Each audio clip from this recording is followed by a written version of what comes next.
It's the #1 spot. Remember that. It's the #1 spot. Remember that. It's the #1 spot. Remember that. If you at the #2, nobody remember you. It's the #1 spot. What's poppin', crackin', shaking, baby? It's me, Q.U.E, from the award-winning #1 spot, man. Hey, it's definitely an honor and a pleasure to introduce my next guest right now, man. He's an activist for the community. He's a humanitarian. He's for the people, by the people, and he's running for this year's presidential candidacy. We got the one and only FD Brisco III in the building, man. How you doing, my man? Good, man. Man, I appreciate you taking out your time, man. Yeah. To sit down with us, man. I know you traveling all around the world right now, man, on your campaign run right now. Yeah. So I appreciate you, man, choosing the #1 spot, man. Honor. Yes, sir. Absolutely, absolutely, man. How you feeling right now, man? I just, I want to know, man. You traveling all around the world, man, getting the word out. How you feeling? I just came from the West Coast. Yeah. I'm feeling great, man. I woke up this morning and Already, God is good. That's right.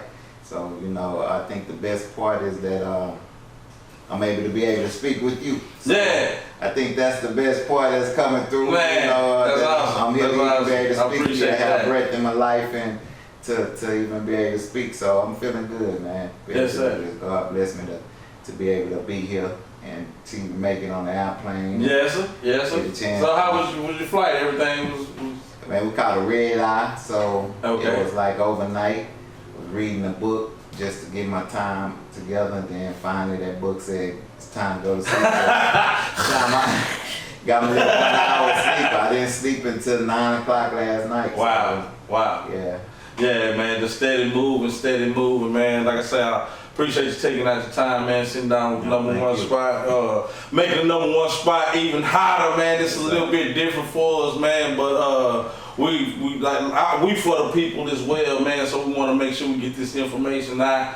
I know it's a lot of people probably wondering, man, who is this, person running for the presidency, man, and want to, hear a lot about what you got to talk about, man. So I think I'm gonna send you down memory lane a little bit. That's right. We may bounce around a little bit, man, but first of all, man, you born and raised in Houston?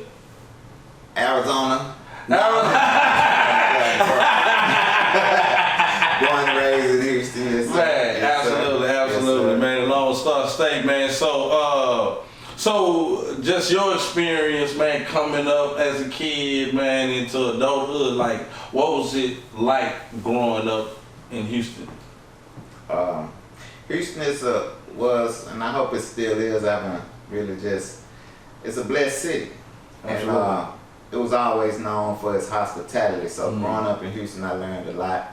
I had some good parents. My mom and dad taught me about God at an early age. And so learning about God at an early age, I was able to see life different than, I don't know how most folks might see it. Yeah. So I kind of was looking at it through a different lens. And looking at it through that different lens allowed me to see life in a different way. So raised in Houston was a pleasure to be raised here. I grew up in Cloverland, off of Botany, and also I was born in Studewood. So I'm right. So you both, I'm yeah, north side, yeah, and south side. I mean bipolar, bipolar of a sort, So Yeah. kind of north side. A lot of my family was over there, and I also was raised on the south side, so I got the duality of understanding the full scope of Houston. Yeah. So Houston, it's a blessed city. More so in the beginning. I don't know what's going on out there now. Doing all that killing and not really, caring about a life, but Yeah. Absolutely, man. Absolutely. And it's great to have you back in the city, man. Yes, sir. And I know also, even on your coming up, you've just from me knowing you, you've done a lot of public speaking and stuff like that, you know what I'm saying, community events and traveling around the world and speaking and stuff like that and so forth. So do you feel like that prepared you for this opportunity as far as the presidency goes? Yeah, for the role of the president? Yes. I would say yes. The way that I was raised, I think the community is what created me to be in this position. They say it takes a village to raise a family and to raise a kid, and that's the truth. And there's a lot of people put a lot of things in me and kind of imparted a lot of wisdom in me as a young kid. And so I took that and respected the position people put me in. At first, when I was young, of course, I didn't really understand the depths of why they making it for me. Yeah, for sure. Why I gotta be the one, gotta be responsible for it. I'm only 3 and I'm responsible for an infant. Bad at talking myself, but then I'm still, I had to be that leader. And so when I got up and started to seeing the troubles in our communities and what we actually were facing, I took that position and started to kind of recognize, and it kind of like put me in it automatically. And so it was either I act like it doesn't exist or do something about it. And I chose to do something. And like at what age was that? Like were you in high school or middle school, or like at what point did you say, well, To tell you, I know it might sound crazy to some, but if I could go back in time, it'd be about 6 or 7. Wow, man, get out of here. Yeah. Wow. About 6 or 7. That's amazing, cause probably at 6 or 7, man, I'm playing with G.I. Joes, man. I still was too, but I was. Yeah. But I was imparted with the responsibility of my cousin, and he was older than me, but I was to look after him because his dad was my cousin. He was first cousin. He was the second cousin, but he was older than me, and his dad, of course, was older than me. But they told me to look over, make sure he good, and that was at such a young age. I think it started there. Wow. And, wow, that's deep. My little cousins, my younger cousins, when they go out and everybody go out, they would leave them with me. And so I think by the time I was 8, 9, just kept going in.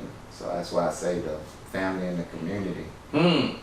That's pretty much just groomed you for that, and just having that, I guess that upbringing and that love to want to help. And that's pretty deep at that age. Yeah. Man, that's awesome. I think it was just that protection area for me. I think that was more so to protect those that was under me. And, like said that to my dad before that. I was like 8 when I kind of walked up to the front to give myself to God. So at that point, that gave me something that I had no idea that I was embarking on. Right, absolutely. So now I gotta walk in a different way, and I'm still a kid. I don't even know why I'm walking in this different way, but it kind of also allowed me to walk in a different way. So obviously, with that being said, you believe in God? Yes. Yes, sir. So how would you feel that your belief in God determined the decisions as a president moving forward? That's a good question. So I think morals is the basis of believing in God, the one God, and with morals being the basis of that allowed me to understand most of the decisions should be based in morality and not based on because it's popular. Yeah. Because wow. Being a part of in the world of being on the spiritual side or even believing in God, which most folks have a problem to, they want to kind of save sides, compromise the moment, and I think my morality is more strong that I don't have to compromise that. So it's more being steadfast in what I believe. So as long as it matters with my morals, then I can move forward with the decision. Wow, wow, that's pretty deep, and obviously you feel like you got that, you know, your moral support and stuff like that from your family and your upbringing and stuff like that. That's right. Yeah, absolutely, absolutely, man. Hey, if y'all just not tuning in, man, we are in the building, man, with the one and only F.D. Brisco the third, man, running for this year's presidential candidacy right now, man. And beyond. And beyond. President from the people. Already. Whether they see me or not this year or not, they seeing me now, and you're gonna recognize that, you know, the media play a game with people. Absolutely. And because they play that game with people, they don't let people that's actually, it's a lot of people running for president. Probably about 40 people that's serious? Yeah. Wow. It's not just. Wow. I did not know that, man. I thought it was like 3, like Biden, Trump, and you. No, yeah. they niggas gonna put me on that stage and what they need to do. Let me show the people that I'm from the people, you know what I'm saying? Absolutely, absolutely. But yeah, it's about 40 people, then because we don't get that exposure on like platforms like you. That's why I thank you for having me here. Absolutely, man. You know, just to get this kind of moment, most folks that's running do not even take your kind of platform serious. They want to get onto the mainstream, right? Instead of understanding that whether you're in that this year for the next 4 or the next 4 after that, that if you touch those who are there, they will remember you. Yeah, wow. They would know you better than Absolutely. The mainstream will put a picture out for you. Absolutely, and I feel like any type of exposure is good exposure. Yeah, I mean, yeah. In the sense. In the sense. In the sense. Not in a negative sense. Naked out there. Yeah. Now I think he got a mark on his penis like Michael Jackson.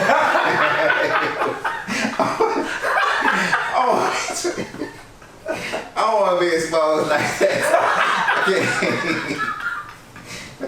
I think that's just something. Yeah. But I know what you're saying though. But just in a positive sense. Well, I guess it depends on what platform you get on, and you know, right.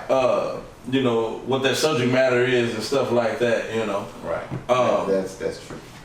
But just moving forward, man. It's 2024, man. Like, what in your mind, man? What made you decide that, hey, I want to be president? It was that time. It was that timing. I was, because I've done a lot of activism work in my life, which you could go and check out and do your research on me. You might find some on Brother Feldeed if the internet allow you to do it. But you know, God told me to be quiet, and I say Saint Fu is really what He told me to do. And so since I had to be quiet for a while, I had to wait for that moment when it was said to me, all right, it's time.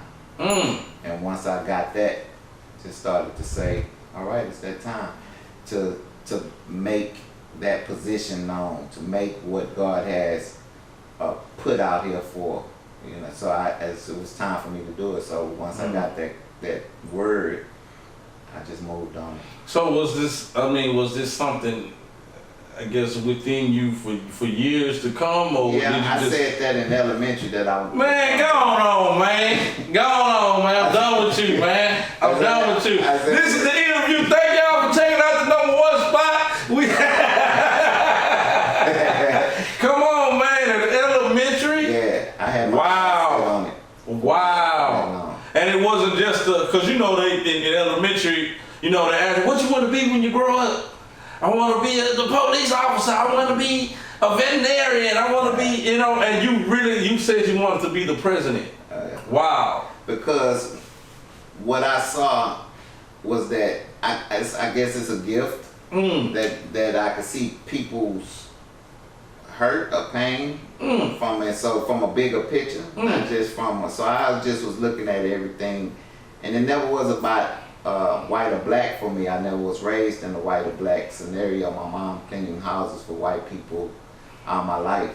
Still to this day, she still clean houses, and she's not considered that like a low down person. She's considered part of the family. And raised a lot of them, and it was a white person family that bestowed a lot of love on me, which they were called the Rileys, and Miss Riley and Mr. Riley and her sons Brad and all them passed me down all the He-Mans and the Skeletors. Oh yeah, already. Had all the Castle Grayskull. They threw at brand new to me, you know, all the way to their underwear. Yeah. So I never had that look of white people as the enemy. And so I just saw the hurt of all people. And I had Hispanic people in my family. My uncle married a Hispanic woman, so I had Mexicans. I was close to white folks and black, so it never was about it. It was about seeing people as a whole. Yeah, yeah. And I wanted to help everybody.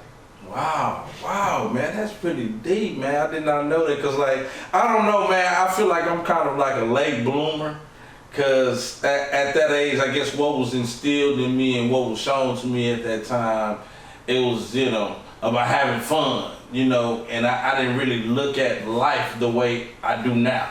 You know what I'm saying? As far as like caring for people and making sure I keep in touch with my parents and, like those different things that really matter. You know what I mean? And that's pretty deep that at that age you was thinking on that level.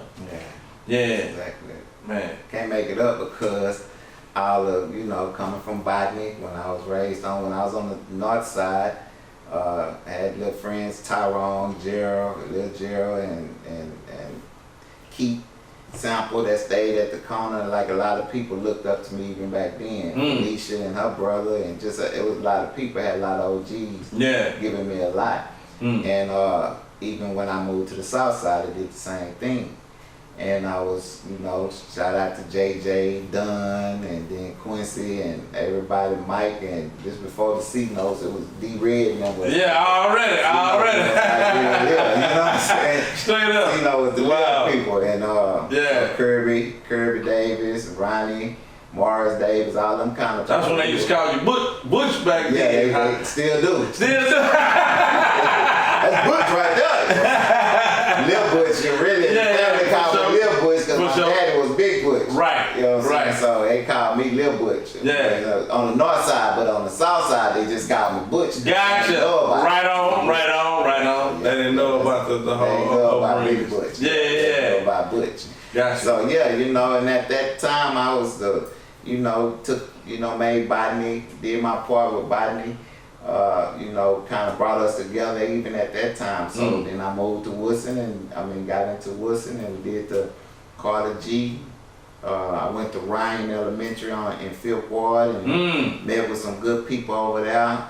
The Alvarez family, they was Hispanic, and they had me to taste my first cactus. Man, come on, man. Come on. Man, it's like broccoli on 10. Man, going on. With some cheese, some cactus. Shout out to all the Mexicans who got to eat cactus with it, man. That is good. Appreciate the Alvarez. Come on, man. Cactus. Yeah. So then, I got to the Woodson, and then we was a part of the posse. Then I got to Worthing. Then, I went to Sterling for a moment. Then I got to Worthing and became Esquire. And then I became the president of the Esquires and president of the Students War Against Trouble, and then I became Mr. Worthing. Yeah, so come on, man, not Mr. Worthing. Yeah, I was Mr. Worthing. Man, come on, man. That was me. Killing the game. It had already kept, that's why I say the community was making me. Yeah. And I just kept stepping into it, so it started. Man, that's awesome, man. That's awesome. And what point did the Brothers for Life come about? Was that around that time, or this was later? Okay, that was, after I got into the real world, I found out that the real world is something. Yeah. It's moving a little faster.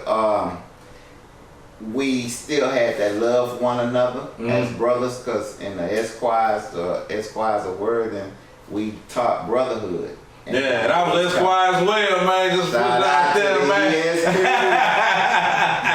Man, straight up, man. You crossed over our brothers, and they, crossed us over, man. But yeah. So, we kept that brotherhood. And so Michael Davis, Van Howard, and some others, we all brought to the thought of Michael Harris, Damian Bourne. So all of us kind of brought together to want to keep that brotherhood going. And so we couldn't do the Esquires anymore. So all of us didn't go to college. So Brothers for Life was created, wanting to find a way, because all of us had felonies and we all had background problems. So the mentorship organizations wouldn't let people with felonies to assist the kids, which seemed like was counterproductive, because we would be more of a influence to tell them what not to go, come from where they went. But they didn't allow that. So because they didn't allow that, we created our own to start to mentor. Man, that's pretty live. That's pretty live. I remember y'all had the t-shirts and everything with the boots. BFL, bro. Militant out here, man. Yeah, straight up, man. And speaking of militant, man, shout out to 4K Felt, man. He actually sent out some questions, man. We pretty much did a push, man. Let everybody know, man. We got FD Brisco the third, man, that's gonna be in the building. So, man, we got, man, an influx of emails and stuff like that, man, with questions, man. So, with that being said, man, we gonna segue into 4K Felt, man, serving for our country right now, man. Thank you for your service. Thank you, sir. You feel me? So he had a question, man. He was like, he said, while Israel and Hamas, I hope I'm pronouncing it right, engaged in conflict with Gaza, Iran is seeking to exploit chaos as an opportunity to force the United States out of the region. What is your response to the actions of Iran? Thank you, 4K Felt, for your service, and all the men and women that serve this country. Absolutely. We thank you, because your life is really, if it wasn't for you all, we wouldn't have the freedoms that we have, all the veterans that have given their time and life. I'm a product of a Vietnam veteran, 2 tours, and and a Korean War veteran. Absolutely.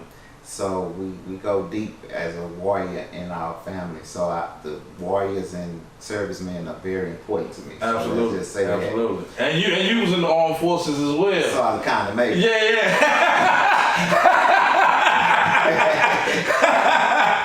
But that's another can of worms. Yeah, can of worms, he said. So look.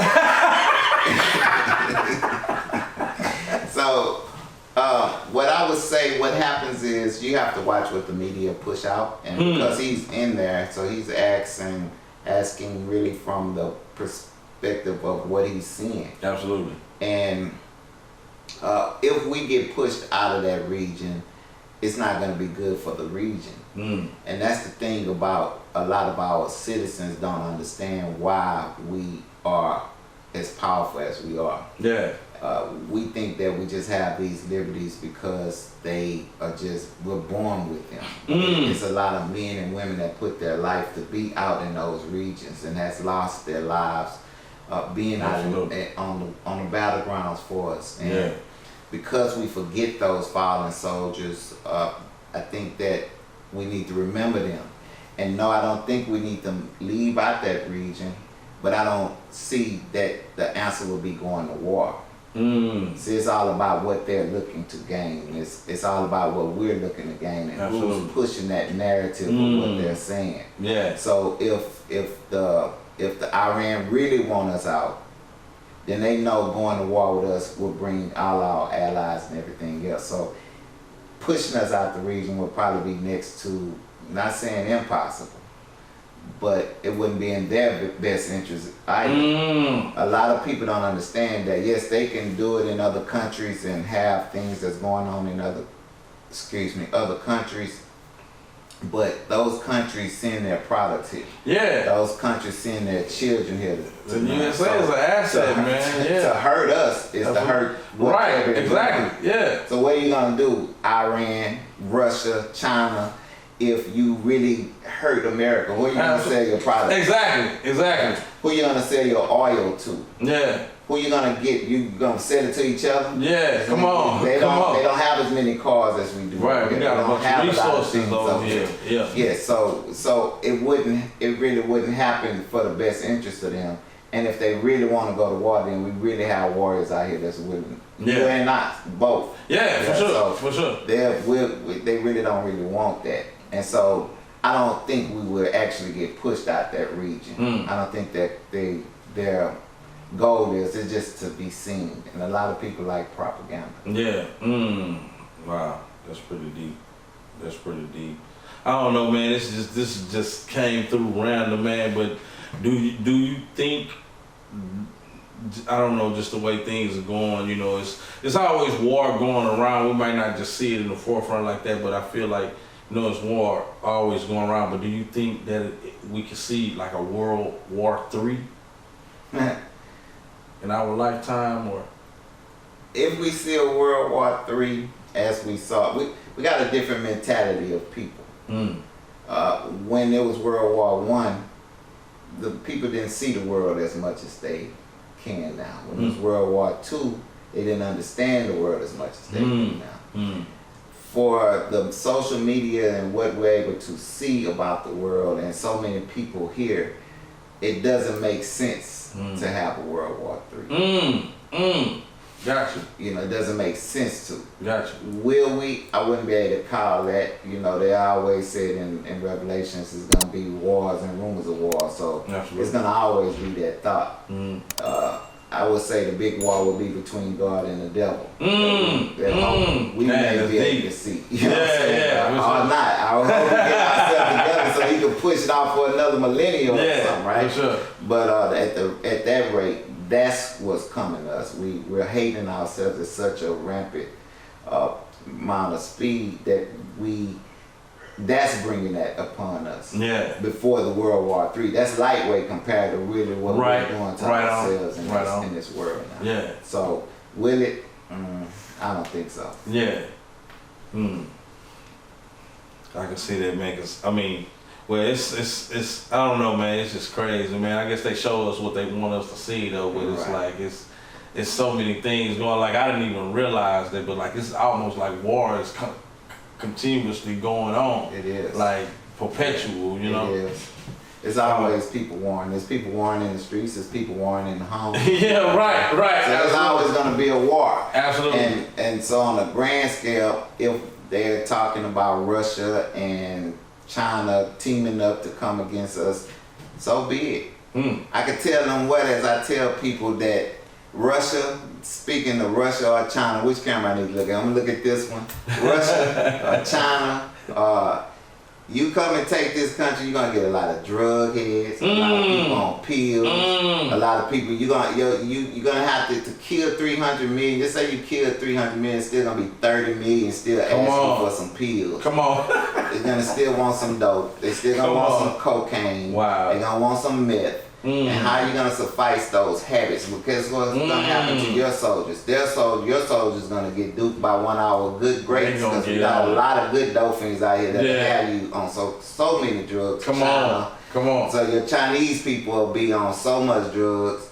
You'll be bringing your own drugs, and Russia, your folks will be. So to take us over would be your worst thing, because all you're gonna do is inherit our problems. You can't inherit our success, because once you take us out, then that success doesn't exist anymore. So what are you getting? Right, absolutely. You're taking over our houses, the big houses. They glad because they ain't got to pay that bill anymore. Yeah. They did. You did them a favor. Come on. So that's what you're gonna. That's to China and Russia and Iran. Wanting us to take us out will do you no good. Yeah. You don't know what you gonna get doing that. You gonna get a Bonquisha and Albert, Johnny, Crystal Melts and stuff. Come on, I was just gonna say that too. They still guns. Come on, man. Back to you. All that, man. The guns don't work no more. They ain't been hard and all know rusted. You don't know what you gonna get, man. Nah, that's a good point. Think about it. Really That's a think good about it. Just go back to the drawing board. Yeah, absolutely. Keep with your billion over there. You don't want these 300 million problems. Yeah.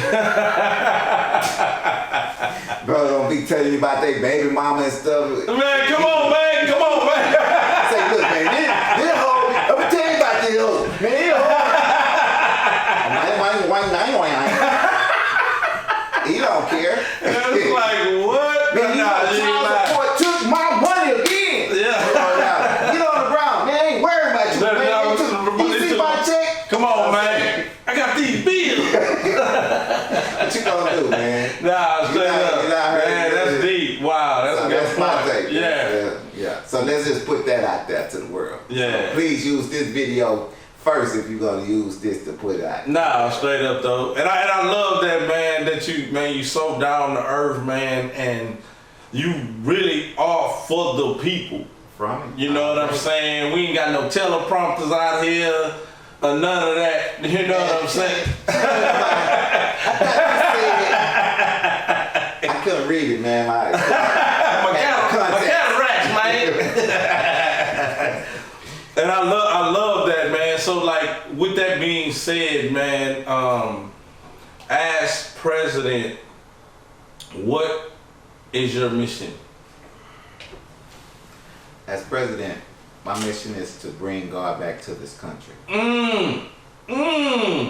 Pledge of allegiance to the flag, man. God bless this country for a purpose. Mm. He didn't bless this. We don't use the word God bless this country by default because it sounds good. You should try and take that constitutional class with Rick Green and learn about the constitution of this and why this country. Yes, a lot of people will be mad and say, well, the white man came and took, yeah, okay, the white man came and took this country. Let's say, okay, let's just say this. You're right.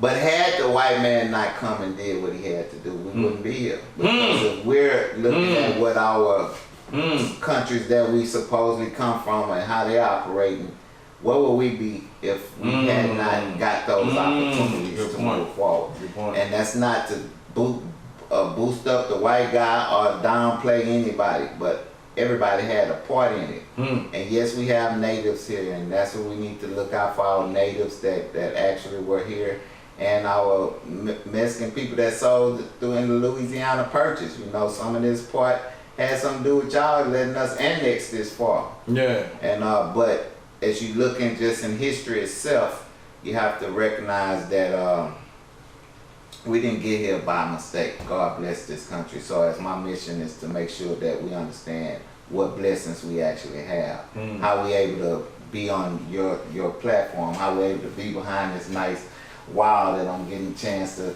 see the Houston Astros, all the hoods that I actually, you know, Astrodome, long-lived Astrodome, 4th Ward, 5th Ward, 2nd Ward, 1st Ward, Come on, man. 3rd Ward, you know, yeah, you know, you gotta think about what's going on, Herm Clark. So you gotta think about all of this has been from years, and let alone the people that have died to even keep this going. Yes, a lot of people lost their lives.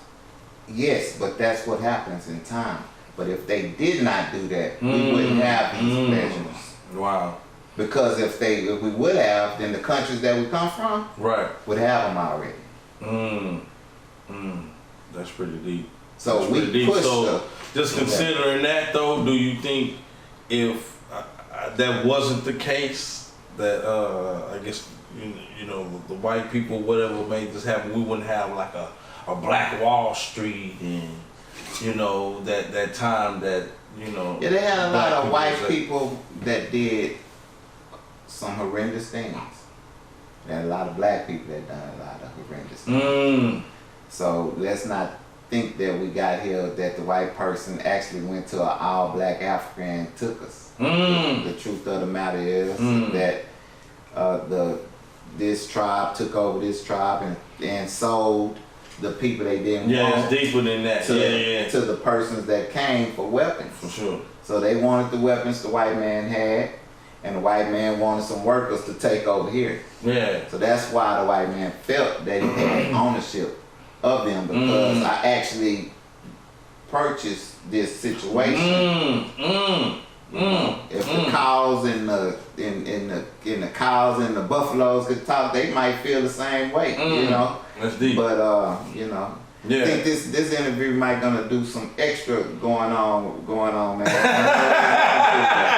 Let's just call that one out already. Yeah, for sure. Absolutely, man. Like I say, I appreciate you taking out the time, man, and I appreciate the people that took the time to send in these questions that they have, man, because like they have so many questions, man, that I don't think I would have been able to come up with on my own. But shout out to Delicia Smith for sending in her questions, man. Like she had a bunch of deep questions. Like one of the questions she had was, what makes you qualified to be president? What makes me qualified?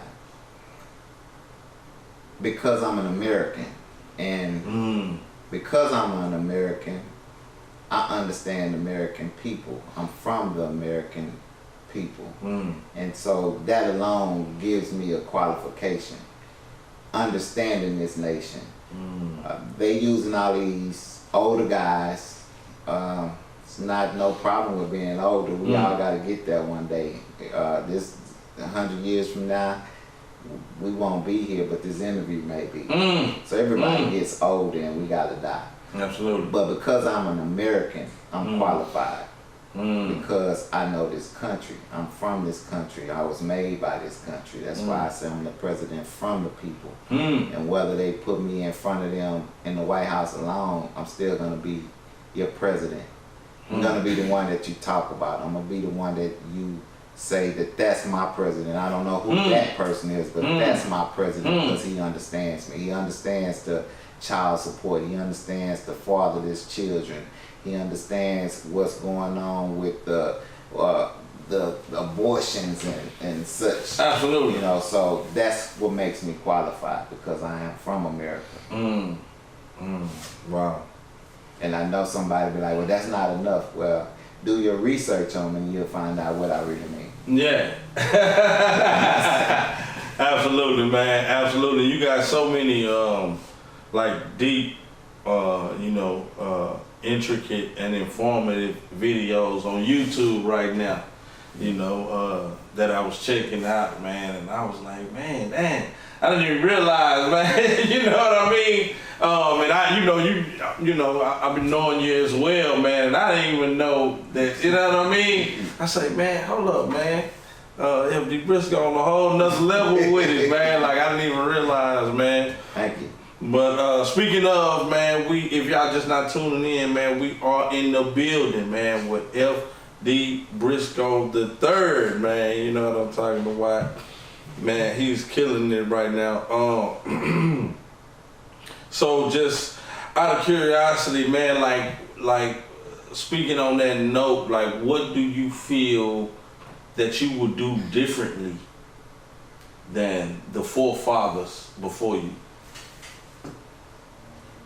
What I would do differently is really respect the forefathers before me. What happens is, if this didn't happen, then this wouldn't be.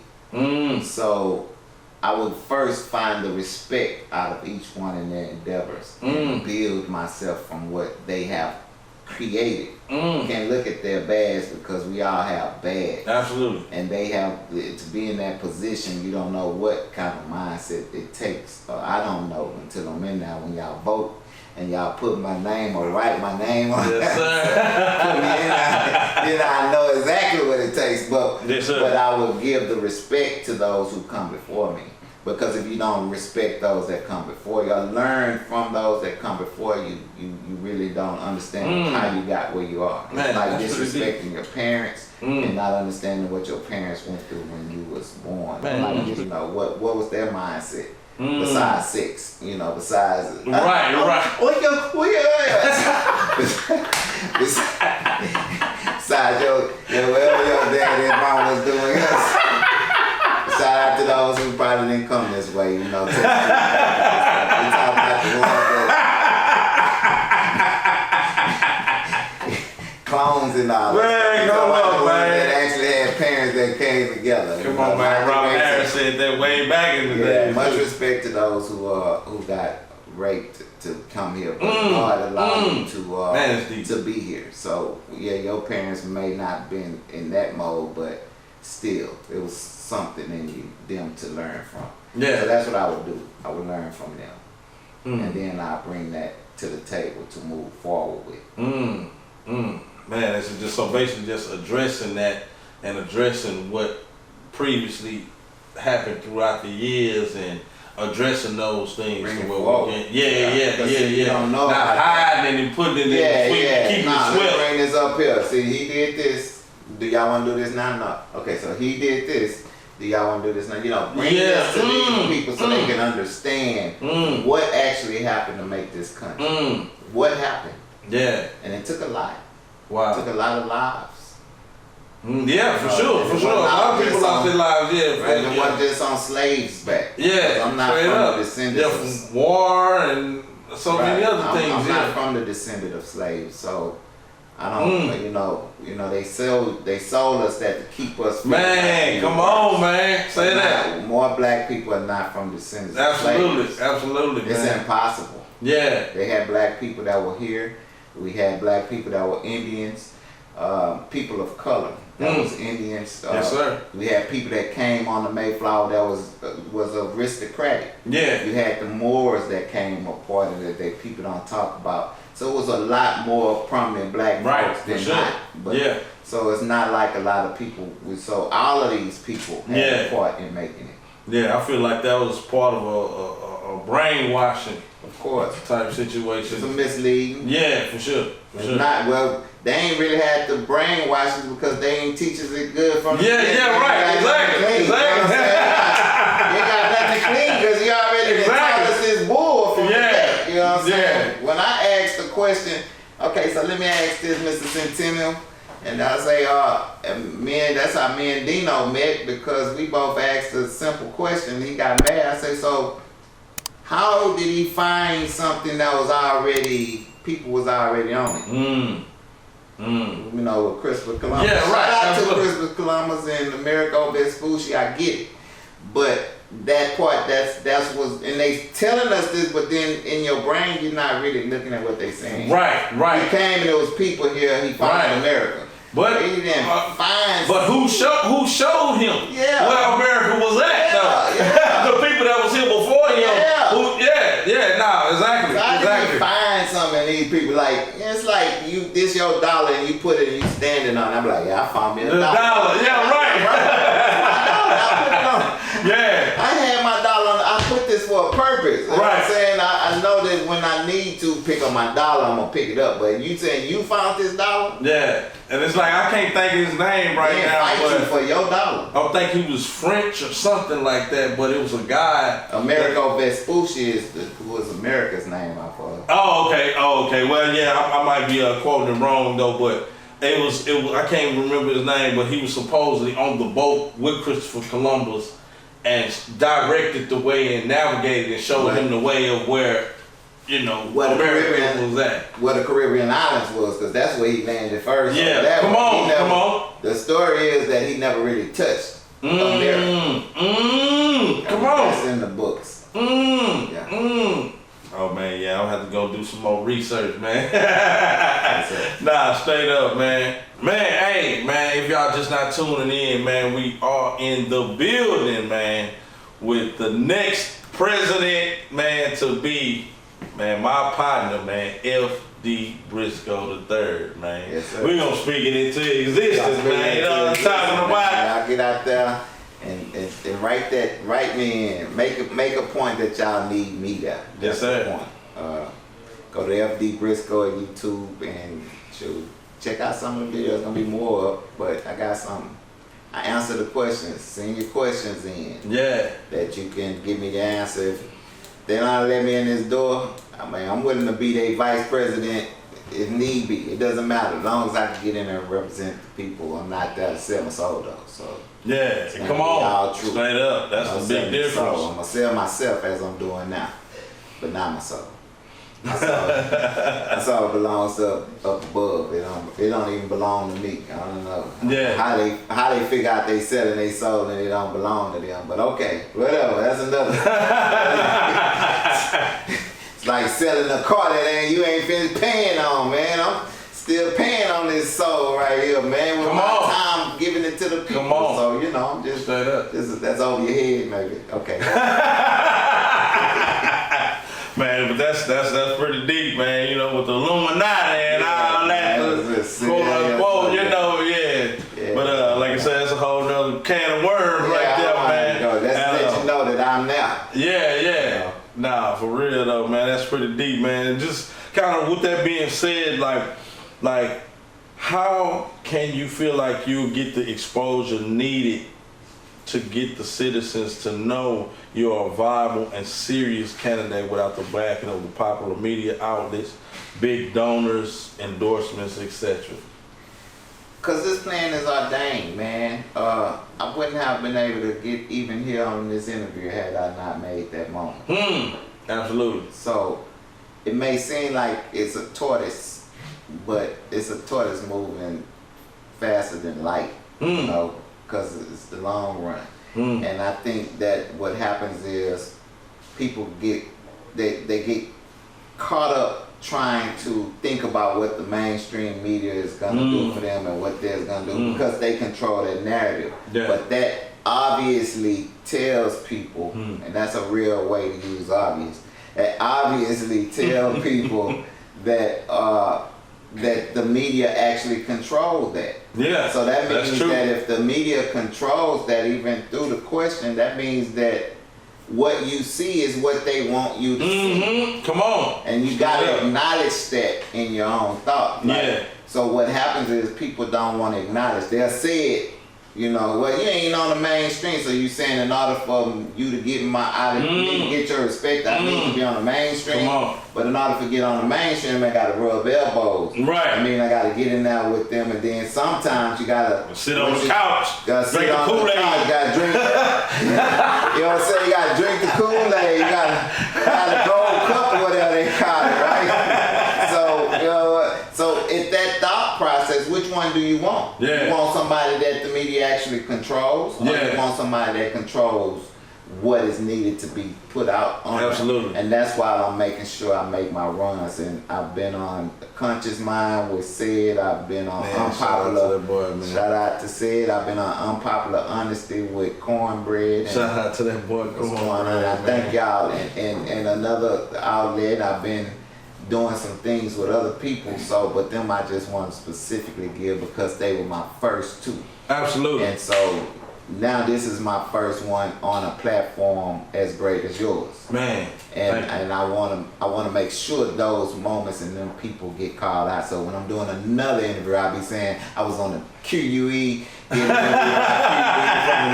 spot, you know. And just to keep that going, because in the future, these words that I'm saying will help someone else. Yeah. To know that they can believe to become. Man, come on.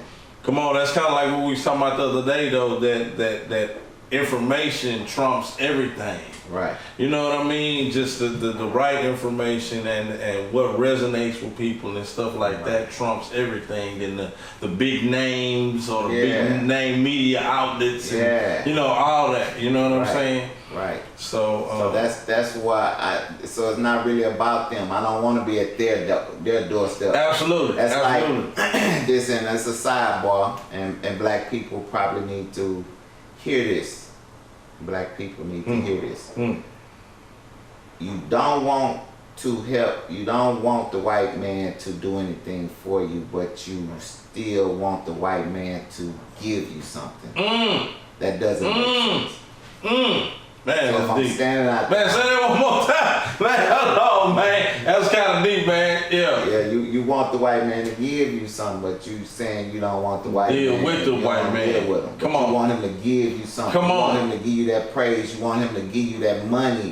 You want him to give you something. So it's like in the times of when they had the segregation times, and them was some horrible times for a lot of people in certain areas. Yeah. But this to go, a lot of black folks dress like this. Yeah, straight up. And they Straight had up. more, because they couldn't get in with the white man, they presented themselves well when they got the opportunity, or when they wasn't. right. Yeah. When dressed good to church. Yeah. And to get the word of God or something. But at the same time, you had people who were still begging at the white man's table. Come on. So I can't see me begging the person that's supposed to be my enemy to give me something that's going to suffice me and my people. Come on. That doesn't make sense. So why would I go to the media to beg them to let me in when I know they're not going to be willing to let me in Come like on. that? Yeah. Why would I do it? Yeah. Don't They'll have to sense. come to me. That's right. When That's they come right. to me, Yeah. now they say, well, I want you on your thing. Now they'll have to give me that money. Now you gotta Now pay. they take that money Yeah, straight and up. go do something over here and help people. Absolutely. Instead of me getting in and letting them act like because I'm around them, now they're showing me the money and giving me the money. That's a different concept. Yeah. Now I got to be at their beck and call. That's why I respected Donald Trump, because one thing he did for his presidency is he footed his own bill. Yeah. Until he made it where the Republicans ended up giving him the money. So when he footed his own bill, I had to respect that. Absolutely. I had to respect that. Yeah. You know, that's why I didn't try it. I started in, this run didn't just start in 2024. It started in 2016 when he ran. Yeah. But I was dealing with the Libertarian Party at the time. And so because I liked what they were going, but they kind of like to straddle the fence a lot. You know, they want to be friends with everybody. Yeah. Nah, I can't do it. Yeah, that's too much. Yeah, that's it. Yeah, There's that's no too much. option. Yeah. So, you know, I couldn't do the straddle area. Right. Pause. Couldn't do it. You know what I'm saying? No Diddy. I think nowadays there's no Diddy. No doubt. You know what I'm saying? But I couldn't, you know what I'm saying? So I had to pull back and I let him go forward. Right. Because I wanted to see what he was gonna do. And he did what he did. He did something, a lot of things a lot of presidents didn't do before. Yeah. Like make North Korea and South Korea meet for the first time. Everybody's kicking under the table. And I'm not mad at Biden. Let Biden come in and do what he was gonna do. I'm still trying to find the major thing that his main accomplishment is, but you know, he did bring them people their stimulus money, I could say, that was started in Trump, but he made sure they got it. So I guess that'll be something that he did. But that's what I'm saying. Why would I go and just beg for these folks but really know that they not for me? Right. And that's what we've been doing. We've been getting duped into that cycle. And it's like, just go ahead and support yourself and utilize the resources that you have and move forward within that motion. Move as a man. Yeah, absolutely. Not as a puppet. Yeah, come on, man. Yeah, I love that. Hold on, man. Move as a man, not as a puppet, man. Straight up. No Pinocchio here. Straight up. Everybody's like, I'm owning my masters, man. Owning my masters. Give me my name. Man, I love that. And you can call the shots and do what it is. It's like you don't have to be at the mercy of the people that are funding you or trying to, well, you gotta do this since we shot you this 100,000, man. You gotta go. Hey, FD, man, let me see what them underwear look like. Nah, bro. Good. What color you got on today? What? It was like, what? Come on, man. I'm good, man. Sit on this couch right here, man. You got some red Kool-Aid. Like, you laid on a man's lap before. Not even Santa Claus as a kid. I kicked Santa Claus in the mouth. Man, you gonna get your. What you gonna give me for Christmas? Oh yeah, what you gonna give me? Nah, straight up though, man. I ain't even let the doctor spike me, man, for my first cry. You get a free, like he was at the strip club or something. Yeah. Man, man, watch out, man. I'm here, ain't you? I'm already here breathing, man. I'm breathing. I'm not finna be working for horse, man, when I grow up, man. What you talking about? Oh, man, come on, sorry, man. Sorry, yeah. Man, hey, you gotta love it though, man. You gotta have fun with it though at the end of the day, yes, man. Sir. Yes, sir. Man, this is another question, man, that I have, man, from anonymous. sender. It's like, how can a person with no formal political background be the commander-in-chief of our country? What you got to say to that? Well, I think running this country is just as running a business. This country is a business. Absolutely.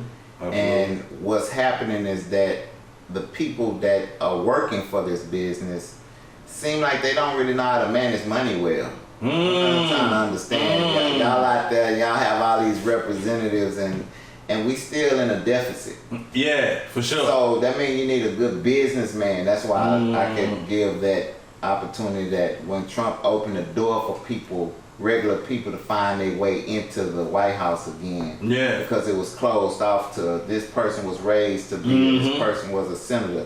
They used Barack. Barack was good for what they used him for. Yeah. To create the gay narrative. So he did that. He did what he was used for. But he did have some good in him as well. I'm not gonna, like I said, there's some good in all our forefathers. So it's some good that he actually delivered, but just saying the narrative. So if Trump was able to do it as a businessman, then I was able to learn off of how he did it. Yeah. And so that's why I don't necessarily have to have the political thing, because you gotta look at it like a business, which Absolutely. This country is a business. Wow. Now, well, with that being said, like, what do you feel that you could do to get us out this deficit, or move in that direction of getting the country out of the deficit? You know, that's a great question, and what I would say first and foremost, is that the dollar is important, and Absolutely. I think it's not just the government's problem, because we are the people, and we the people makes the government. Absolutely. And because we the people makes the government, then we should have a part in it too. And I could say that if, as Americans, if we were to come together and take $1, let's just say $1. Yeah. Okay, let's say it's 200 million adults let's say 200 million working adults, 200 million. And if each 200 million give $1 a month, just $1 back to the government to help the government get its foot out, it's $200 million that the government can have to do something else. So imagine if we gave $10. So now we talking billions of sort, right? Yeah, we're talking absolutely. 2 billions coming straight back to help. Okay, what do we need? We need a list. And the list can say, okay, we need bridges in California. We need bridges, the bridges that just fell in Baltimore. We needed that. We should have put some money over there to our business or infrastructure. I was riding in the streets through the freeway today, and I was on 59, and I just was looking at how they're just letting the paint and all them rails, and it just looks so like they shouldn't have our freeway looking this way. Where's the upkeep? Yeah. Where's the money going? So we have 3 million people in this city, and we give that $1. Well, how much money would it take to paint and get this repaired? So that's the thought process that needs to go into helping this country. Yeah, for sure. Though you need to bring the people to be a part of it, so they can really have investment other than their tax dollars that they're putting in. Because they'll say, well, I pay taxes. Yeah, you do, but what? Have you followed where your tax go? Have you follow where your tax dollars go? For sure. Yeah. Do you even care where it goes? You just want something. You give 8,000, you get 2,000, you good. Where's the 6? Yeah. Where did the 6 Yeah, come on. How did the 6 Yeah. help Where this they go? country? Yeah. Where did it go? So helping the people understand that their money counts, and that their money can actually help us as a country come together. Now the government and the people has come together as one. Man, that's deep. And I think that's actually brilliant, man, because I think that will give us a feeling of having a part. That's right. As well, you know, just instead of being on the outside looking in. And talking about what you ain't. Exactly. And actually giving us a part in to give us a feel, man, like I donated this and I helped, and I saw my money. And I saw where my money went with that. Yeah, woo. So that's what they don't want to do. Man, that's deep, man. I don't know, man. We might get canceled. I don't know, man. We might can't put this one on YouTube, man. We might have to, go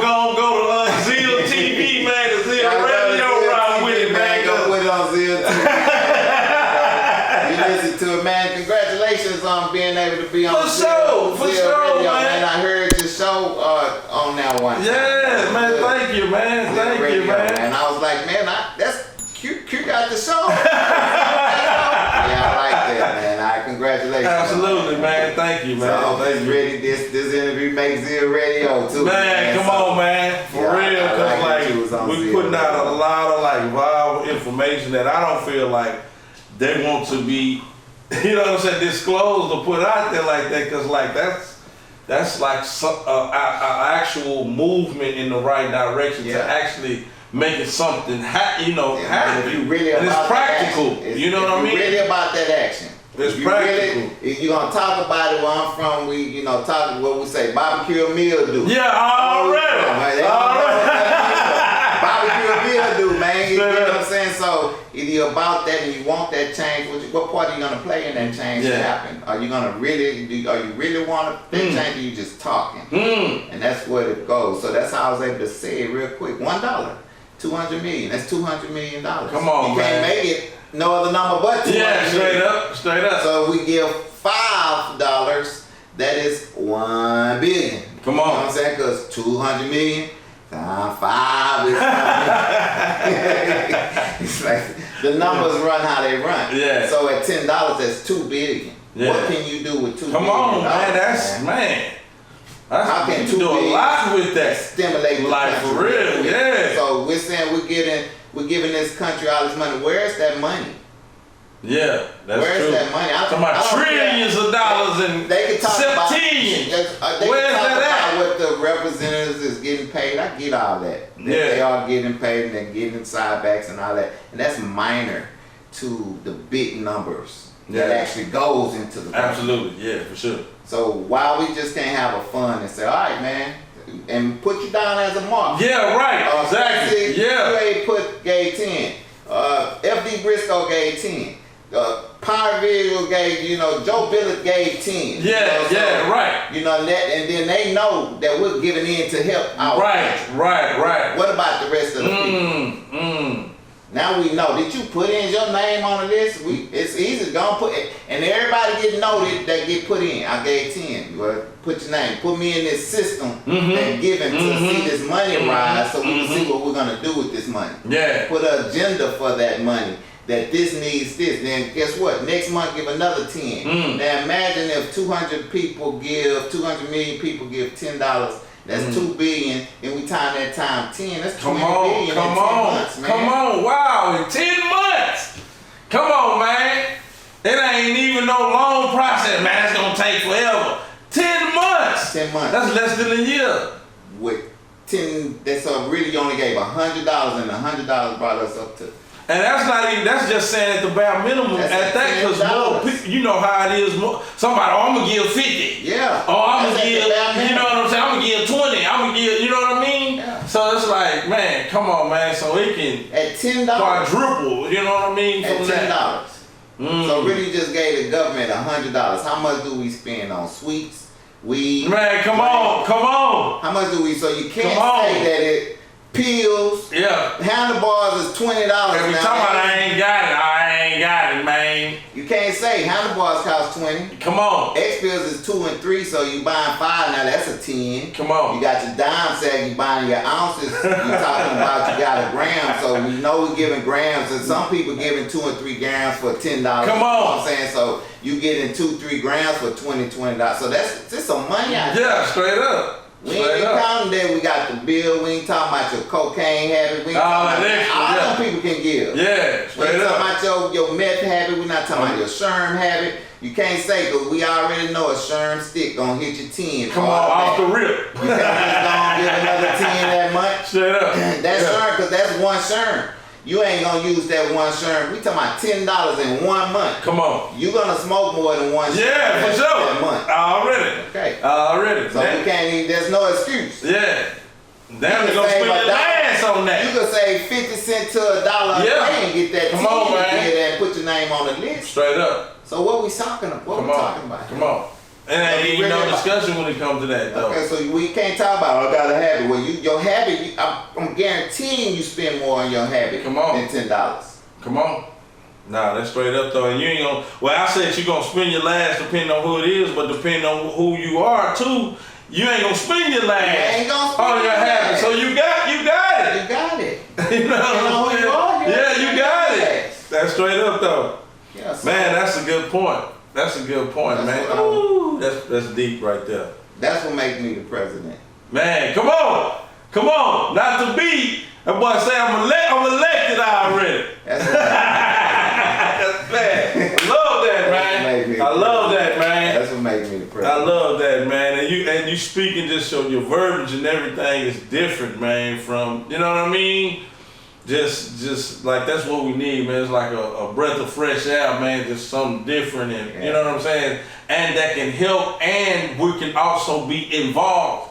Yeah. You know what I'm saying? With the government, not just sitting back and waiting for the handout and this to happen. Yeah. You know, all that. We can actually contribute and be a part of the That change. overall change. Help our own self out because Yeah. this is our home. Yeah. That's like you're living at home and you don't clean up. But you claim the house is dirty. You don't help clean it up, but you claim the house is dirty. Straight up. That doesn't make sense to me. At all. This is your home. That's crazy. And a lot of people don't feel like this is their home. Well, go to another country and see if you miss this place. Come on, man. Yeah, you'll find Come out. on, man. You'll find out that you that is home because you're gonna try to take these luxuries there, and these luxuries don't exist. Come on, So man. that's the part that people are missing. That they think these luxuries exist in the world. No, that world that you have created in that house, on that TV screen, in your computer or your phone exists there. Come on. But outside in that real world, man. you're not gonna have these luxuries. Nah, Some people really. don't have a flushing toilet or running water. Some people don't have those things. We're not talking about just third world countries. You know, so when you go outside this country, you'll figure out why this is really your home. Come on. So if you go outside your home and you come back to your home and you're gonna notice, I need to clean up my house. Yeah. So that's what we need to be thinking about. America is our home. There is no other way, especially for black people. Where we're gonna go.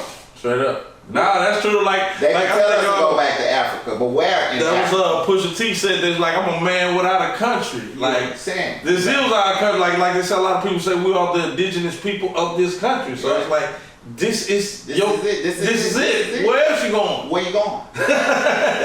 You could say you could say that you're going to Africa. Yeah. You could say you're gonna go to Africa. That's great. Africa is a continent. Yeah. With many different But like countries. I say, what part of Africa are you going? You're this, I'm this color, you're that color. Come on. You might go to Ethiopia, they'll accept you. Yeah. I might could get into Cameroon. But what about them doggies? They gonna send them to Ethiopia? Like what? Come on, man. Yeah, straight up. And you still separate. You still don't be separated. Because they gonna be like, he's Ethiopian.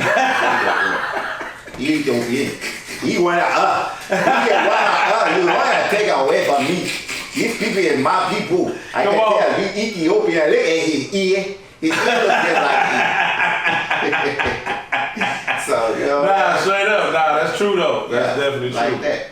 So man, that's how I feel on that. Man, that's pretty deep, man. Hey, man, if y'all just not tuning in, man, we are in the building, man. Well, I'm gonna say President-elect, man. You feel me? F.D. Brisco the third right now, man. Man, I heard you earlier speak on a couple of these points. I think these may be from Delicia, but I'm not totally sure. But well, it's several questions. And I'll just break them down slowly but surely. You was talking about Obama. So how do you feel about the gay community, and do you cater to them to get your votes? No. I would not. Because there's really no, and I don't want to even feel like that it's like when you talk about, I don't really consider, I call a lot of the people with the lettered group, even BFL is a lettered group. So they consider the letter groups, you know, FBI, CIA, DFA, Yeah, for sure. DDDD, whatever, ACL, LOC, whatever you want to be, the legend of the country, all that. All right.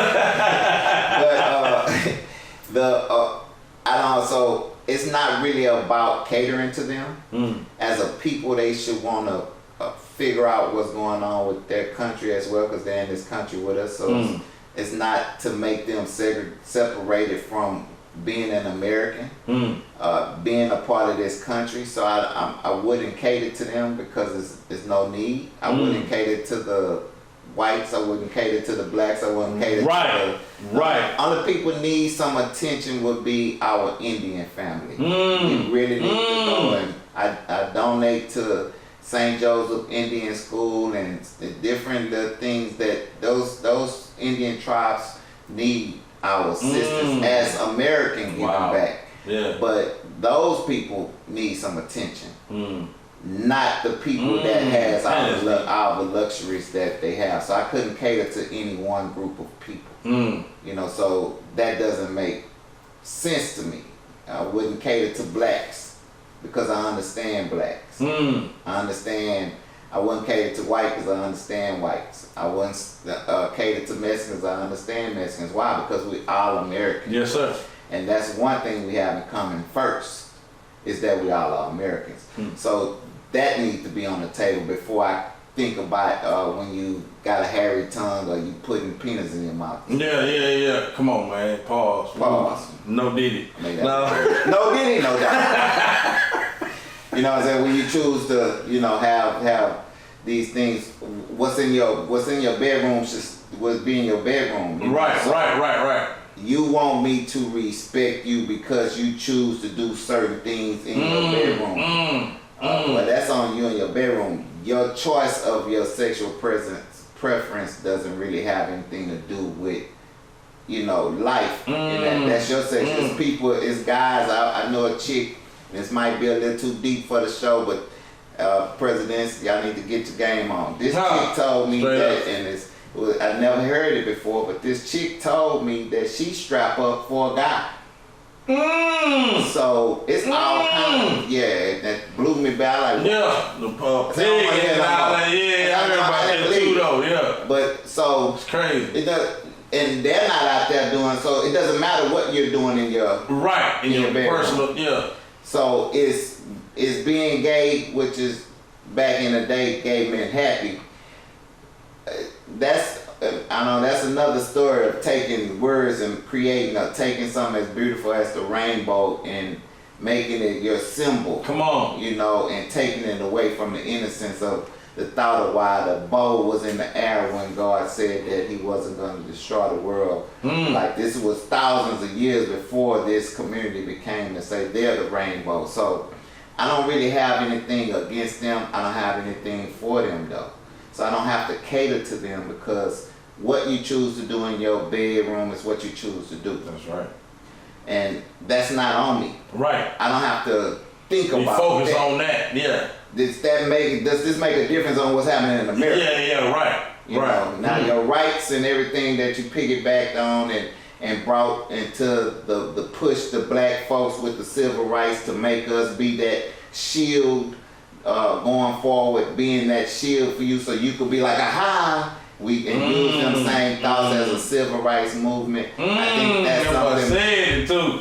Yeah, I think that's something black folks need to be thinking about, how they got used by the community. For real. Alec Baldwin and all them people who knew that it was all a game from the beginning. So, now is it Alec Baldwin? I know who you're talking about. I know who you're talking about too. Baldwin. James Baldwin. James Baldwin. Yeah. Sorry, Alec. My bad, Alec. I don't know you like that, but my bad. One of them Baldwins. Sorry, Alec. But you know, so they knew what they were doing. They knew they was using the blacks, as many people have used the blacks. So their conversation get put up, but nobody cares about really what's going on in your bedroom. Now, if you take it and you want me to address it as against my morals, well, that's when I'm gonna make a different standpoint. Right. So Right. that's how I go. So no, I wouldn't cater to them because I wouldn't cater to anybody. But the people who need some attention is our natives. The Yeah. Indians. They really do. Man, I can agree with that too. Well, I went into some whole other stuff though. But that's a whole nother thing. Yeah, though. But yeah, I was watching this show called Yellowstone, and they was just talking about that, kind of about the Indian reserves and stuff like that, you know, and how a lot of their people died on that land, and you know what I'm saying. It was just pretty deep in how, you know, the white folks wind up taking it over and turning it into this and this and this, and the whole show's kind of about them trying to get Their land, you know what I'm saying? rights back to their land. But yeah, that's pretty deep. But along them lines too as well, another topic was about like, what's your position on abortion? I heard you kind of talk about that earlier. I think abortion has, and you know, I guess that's one of them topics that the hot topics that they like to talk about. Life is a life, and I think that sometimes abortion can be necessary. Why? What times? There's a choice when a woman has a baby in her tubes, as my sister did, and it was either her getting that abortion or her dying because the baby was growing in the tubes. Do you deny that? No. At that point, that's where it changes, and the abortion is necessary. Right? And because there's a life that has to happen, but for a choice that doesn't have anything to do with a life-threatening type situation, and you're making a choice to do that, I think it's not. I don't agree with it. Right. Because you have two folds, and this might bring a lot of attention in the wrong way for me to say it in this manner. But there's two folds to this. So you have, I'm gonna give an example. You have a wife, and your wife is pregnant with your child, and y'all been trying to have this baby for, I don't know, 10 years. She's 1 month pregnant. 1 month. You find that she's seen, she got the 2 stripes and the pluses and all that. Right. The baby dance. And Yeah. you doing all that. Yeah. But y'all driving down the street and somebody just hit you. And they was drunk. Your wife lose the baby. And subsequent you lose your wife at the same time. They charge that drunk driver with a double murder.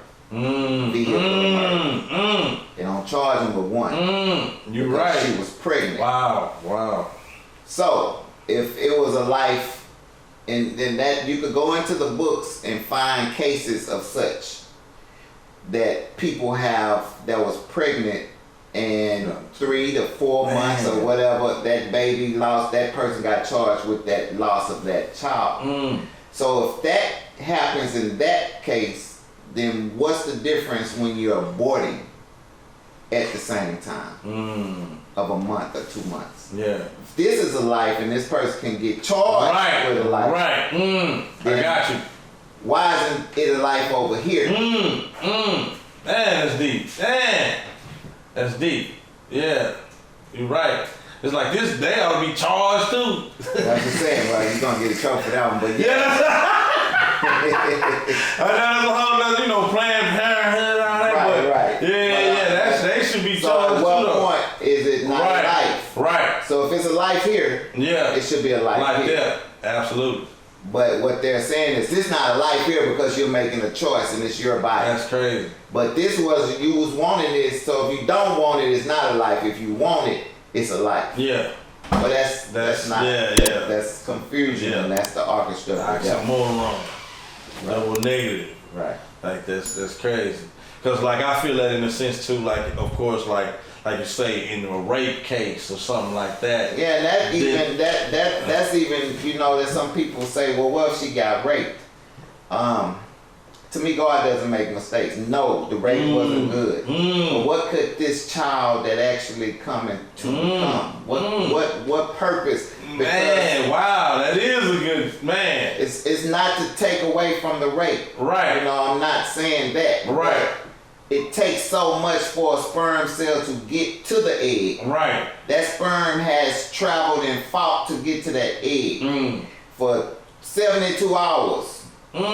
He's fighting, he's swimming, he knocking people out, there's millions of people, he probably boxing in now, you know, the sperm cell dodging, playing games. I heard, man, you know what? I heard the egg is that way. Well, over there. You know what I'm saying? Like, Sight.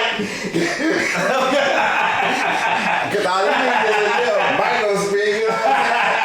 All he needs to do is just adjust a little bit. He's like, he juked that boy.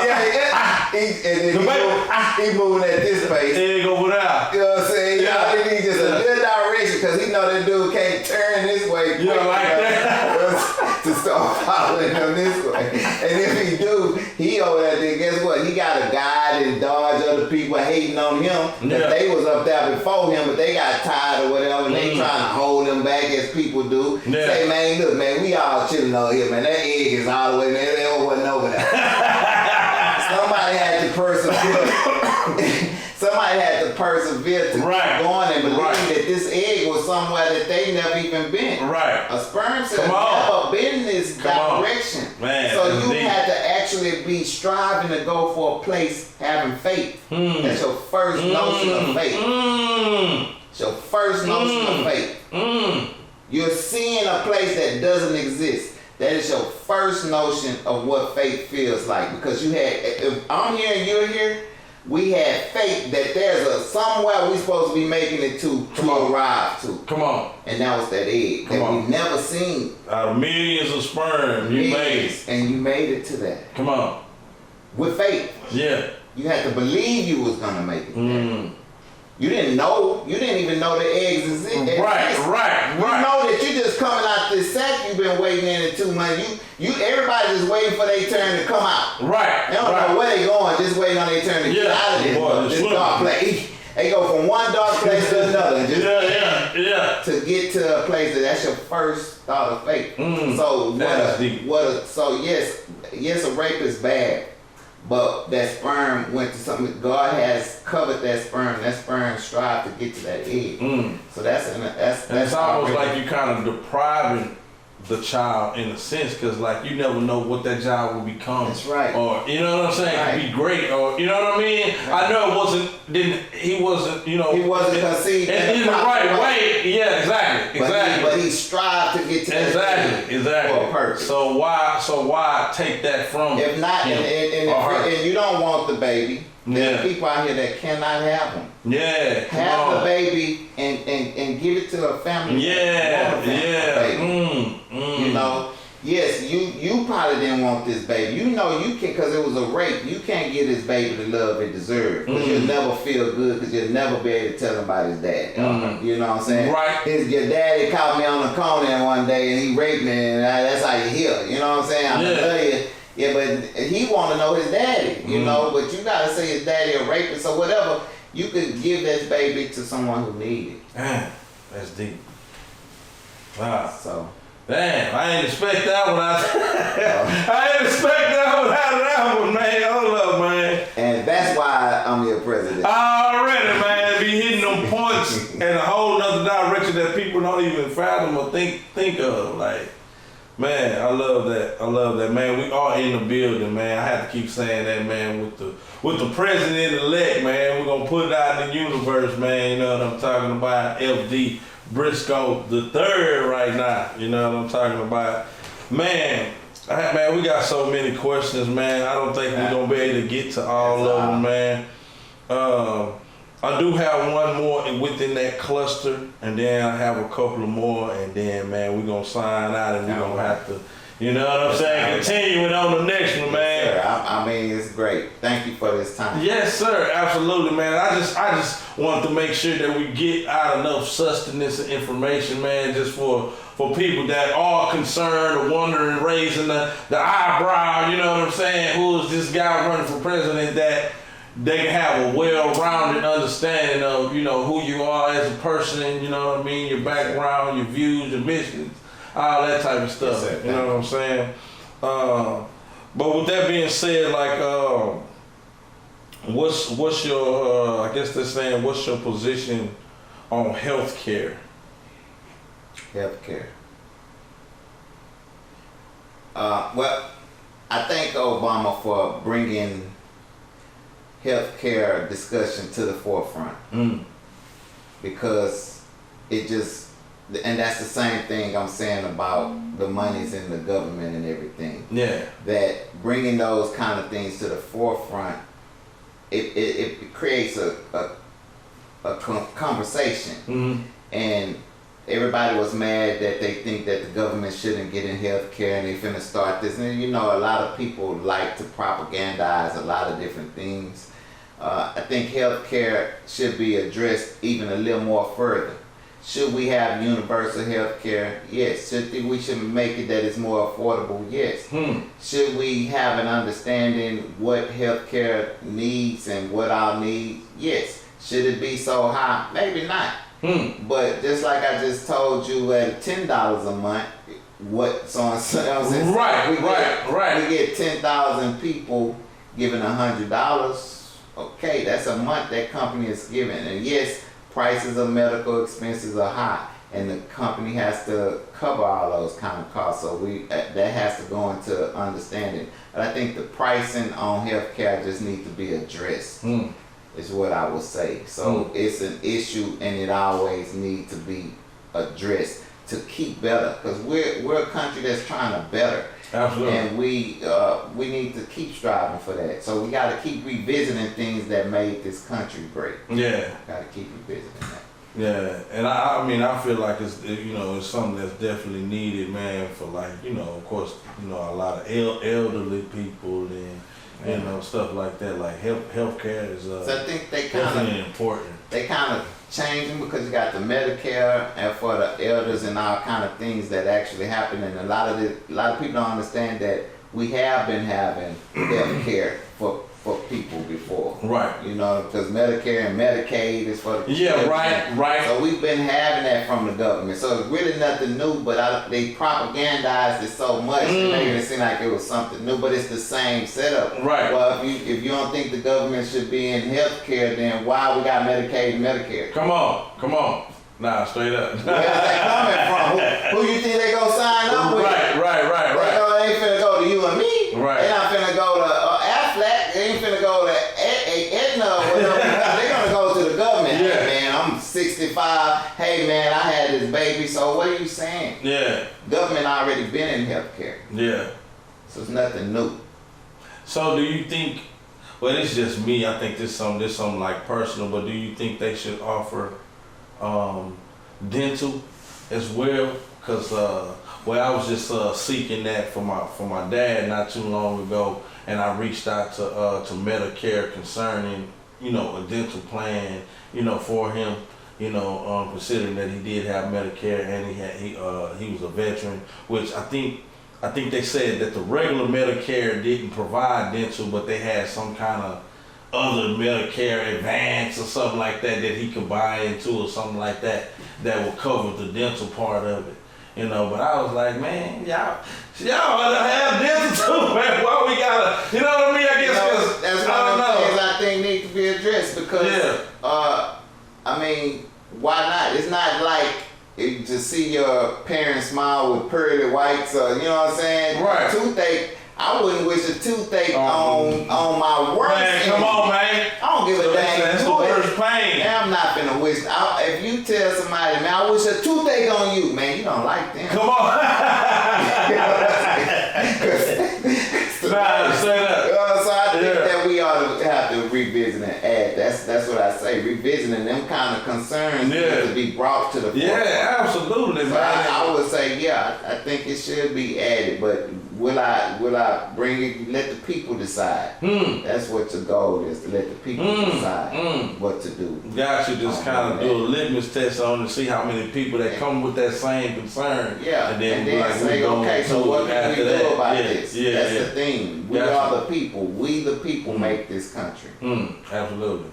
I agree, man. For my people, man. You always been like that, man. For my people, you know, it's all about the people, man. And I love that, man. So with that being said, man, we're gonna wrap up here in a second, man. But what do you feel is needed? Well, what do you feel needs to be changed in our country, and why? What needs to be changed? I think that they need to stop with the games. They need to stop. Just stop. You know, it's so, I mean, you know, people play games. They want to be something else that they're not. They want to be somebody that they are not. And this country is allowing that. And they need to stop the game play. I think that why I say they need to stop the gameplay is because we have children coming up misunderstanding what's actually happening. They don't respect this country. They don't think about the veterans. They don't think about the police officers and the active duty members and the reserve duty members, or the people whose ground foot. Think they need to stop playing the games with our police officers who's putting their life on the line every second. Man, come on. And if one shoots somebody, you're not thinking about the hundreds that are people that are getting shot by each other. You know, or they want to talk about the thought of gunplay and guns, and as I was told by my dad before, he said, a gun ain't never shot nobody. Man, that's deep. A gun ain't never shot nobody. Straight up.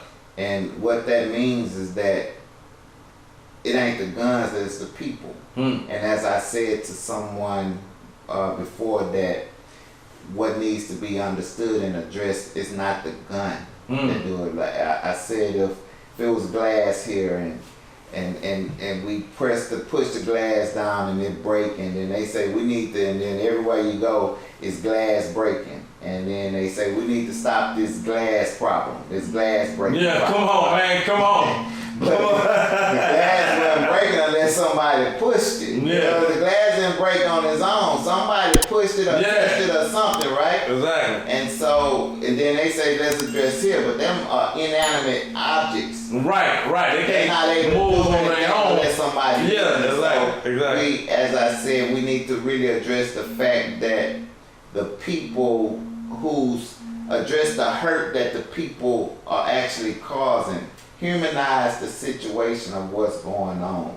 The games that's being played is trying to make it seem it's the gun fault. Let's stop the guns.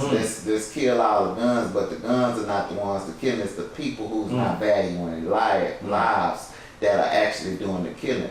So if I don't value your life, I don't think that this gun that I'm putting this trigger on is really doing it. I don't care about your life. I don't value your life because I rarely value mine. So we need to really stop the gameplay and let people understand that these lives affect both sides. The person who pulled the trigger and the person who's getting killed. Their families are hurting because there's a situation going on. We have to value life, and that goes back to the abortion situation. If I could get this person could get a double murder, then a vehicular murder, and this one doesn't, this is not a life over here, then how can you value life when you're killing it as such in the simplest form? You're killing it in the womb.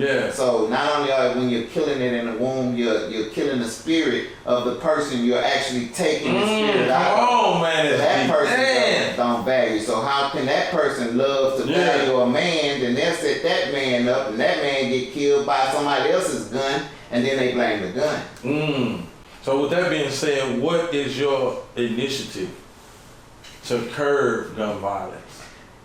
It's not the guns. It's the people that's pulling the triggers. So there shouldn't be an initiative for gun violence. It should be an initiative to show people what not to do and what guns are for. Right. You know, so the crazy part is, and this goes to black folks, we so quick to shoot one another. And I'm not saying go shoot a white or a Mexican, but we'll kill each other so quick. As if we don't have no matter. So you and I, us, this color, this time, we're extinct. We won't exist in 50 years because they have been aborting us. Not only have they been aborting us, they've been allowing the demons to infiltrate to kill us. Come on. So how can we even survive? Our species, the people we know, this black American culture of you and I will not exist in strong force in 50 years. So what we're doing now is hurting our future. Yeah, right. Come on. So it's not the gun violence. It's the people not recognizing that we have the value that we have. They copy the music. They love our music. Come on, man. But once we're gone, that doesn't exist anymore. Come on. I was just saying that the other day. Think about every hard chick you seen. Yeah. She's mimicking the way we dress. Come on. So evidently our influence way back then still has parts now. Because she's, in order for her to be accepted by the female now, she has to look the part that we used to look then. Come on. Come on. Man, that boy went deep on it. Yeah, so because she looked that part, she's attracted to her because she gives that essence of what we used to be that doesn't exist anymore. Yeah. So that value of life is deplenished. So to talk about the guns themselves, that's like them telling you to go that way. That's the media once again telling you where to go. Right. But you saying forget the white man, but the white man is pointing you over here. The media is pointing you over there at the gunplay and not thinking about the real life that's going up. Where's the God in that? Do you understand that God is in you? Do you recognize God is in you? Do you appreciate that God is in you? Now, reverse it. Does that person appreciate that God may be in that other person that they're killing? Come on. Man. Come on, man. And that's why I need to be here. Man, straight up, man. And I was just saying that too the other day, man. Like if it wasn't for black people, life would be boring. Like, you know what I'm saying? Like, cause we created everything that you see. You know what I mean? Like we like even in our conversation. We make it interesting. Make it live. You know what I'm saying? We can go into, like you say, go out the subject and start ranking on it, and then we'll come. You know what I mean? Wow, it's like we make everything interesting, man. Just life in general, we make it interesting. That's right. And if it wasn't for us, everything would be too literal and too. You know what I mean? That's how they got it. Yeah. They got black people trying to portray to be like that other people. Yeah. And it's like, man, get out of here. But you don't like me. I don't care about the white man. Wait a minute. But, you know what I'm saying? Straight up. It ain't the white man that done it to us. It's us. Yeah. Nah, at the end of the day, man, I feel like we all have our own minds and we make our own decisions. Yeah. Like, I don't feel like, you know, because they say a lot of, you know, because of this or because of this, the white man, this and this, it's because of that the reason we are the way we are. You know, and I feel that to a certain extent, but you don't have to be that forever. That's right. You know what I'm saying? You have your own mind. You can break yourself out of it. You don't have to say, oh yeah, the white man got his knee on the neck. He keeping me down and this. Yeah. You know what I mean? It's like, man. I haven't seen a white man knee yet. You know come on, man. Come on. I feel like that's like a handicap or a crutch to, you know what I'm saying? An excuse. An excuse to keep yourself. To be non-accountable. Yeah, exactly. I could have said it exactly, man. Exactly. And it's like, man, get off the gas, man. You know what I'm saying? I can blame you. I don't have to be accountable for Right. exactly. If I could blame the gun, I ain't gotta be the one that really shot it. Come on. It's a gunfight.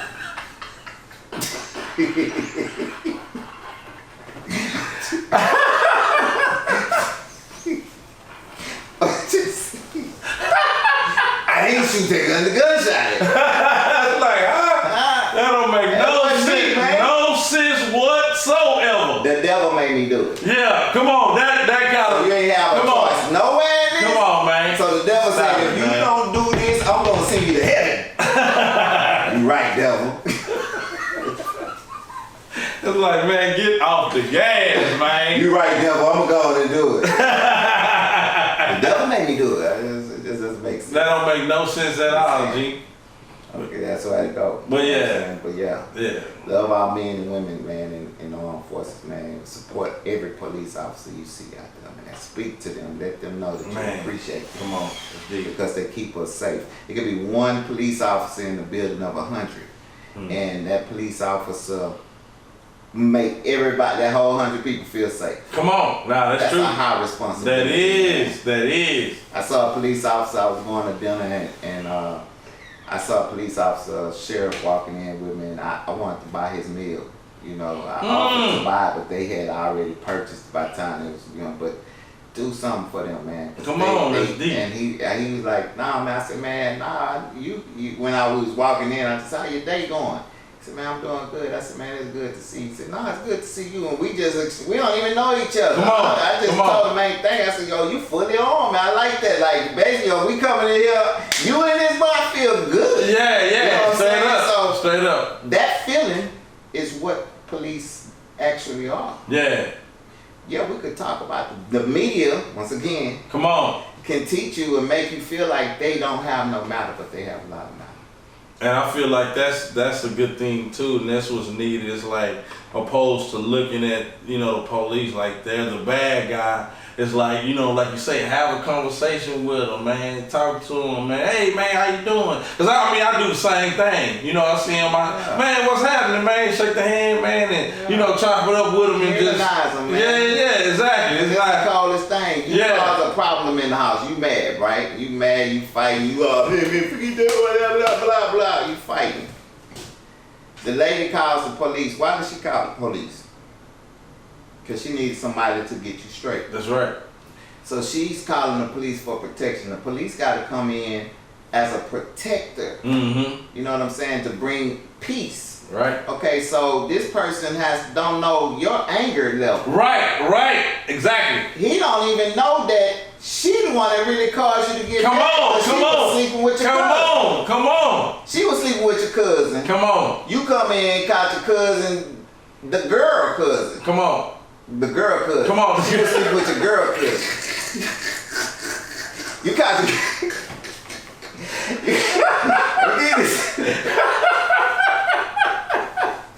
Come on. Oh, man. Oh, it's really hot. She sleeping with your girl cousin. Yeah. You come in and catch your girl cousin being a Harry tongue. Come so on. your girl cousin, you like, what is going on? You mad. She talking about, well, you ain't, man, you wasn't taking care of the way you need, whatever. And then you find off on both of them. They call the police on you.